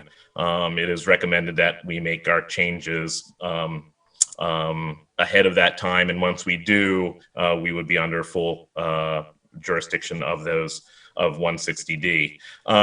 Again, most of the changes are technical in nature. I will point out a couple, again, quote unquote, substantial changes, such as we are switching the allowance to take appeals from certificate of appropriateness decisions from the Historic Planning Commission straight to Superior Court, as any appeal would be from a quasi-judicial decision. Currently, it would have to go to the Board of Adjustment. The 160D changes allows that to happen. Another change is to require recording of special use permits that have been approved, and trying to think of any other just updates and clarifications to the vested rights provisions that are approved under also 160D. Again, there are other changes. Be happy to answer any questions. Thank you very much. Thank you, Mr. Stock. So we will open a public hearing, and no one signed up to speak on this item, but I do want to provide the opportunity if anyone would like to speak. This is the moment where you can raise your hand. So I don't see anyone, so we will close the public hearing. And Commissioner Miller, I see your hand is raised, so I recognize you. Thank you. Michael, what's the effective date of these changes if they're adopted by the City Council and the Board of Commissioners? The effective date would be, I haven't set the effective date yet because I don't know exactly what date what month they're going to. Normally, we would set the effective date to the beginning of the following month. So it's essentially upon approval. Essentially, with you're not moving it to correspond with the effective date of this 160D changes.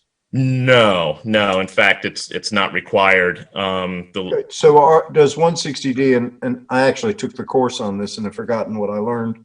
Does 160D allow you to make changes in advance of its own effective date? Yes. Yes. If it does, then Mr. Chairman, you may call on me for a motion when the time comes. Thank you. I'll just say that I'm fine with these changes. I think they make a lot of sense, so I plan to vote for them. If any other commissioners would like to ask questions or make comments, you can raise your hand. I don't see anyone else, so Commissioner Miller, I'll recognize you to make a motion. Mr. Chairman, then with regard to the changes proposed in TC 25004, I recommend that we send this case forward to the City Council and the Board of County Commissioners with a favorable recommendation. Second. Thank you. So moved by Commissioner Miller, seconded by Commissioner Cameron, and we will have a roll call vote. Commissioner Amendolia. Yes. Commissioner Baker. Yes. Chair Busby. Yes. Commissioner Cameron. Yes. Commissioner Durkin. Yes. Commissioner Johnson. Yes. Vice Chair Kinchin. Yes. Commissioner Landfried. Yes. Commissioner Lowe. Yes. Commissioner McIver. Yes. Commissioner Miller. Yes. Commissioner Morgan. Yes. And Commissioner Williams. Yes. All right, it passes 13-0. Thank you. So that's it for this evening. Grace, I don't know if you have any final updates to share with us this evening. No, we will send out the decision forms probably on Thursday because tomorrow is a holiday and we are closed. I sent out an assignment via email earlier today or right before the meeting. If you have time to complete that before the retreat, that would be great. And I will send out the agenda for the retreat either Thursday or Friday of this week. And we look forward to seeing everyone next week. That's great. And just a reminder, the Planning Commission retreat, we haven't had one since we had to go remote. It's next Wednesday, November 18th. It's from 4 to 6. It'll be by Zoom. And Vice Chair Kenshin and I were able to meet with the staff. So we appreciate that they've put together an agenda that represents the things we are hoping that we can spend time on. So look forward to spending that time with all of you next Wednesday. If there is nothing else, this meeting is adjourned. I hope you all have a good evening. Good night. Good night. Thank Night. you. Thank you.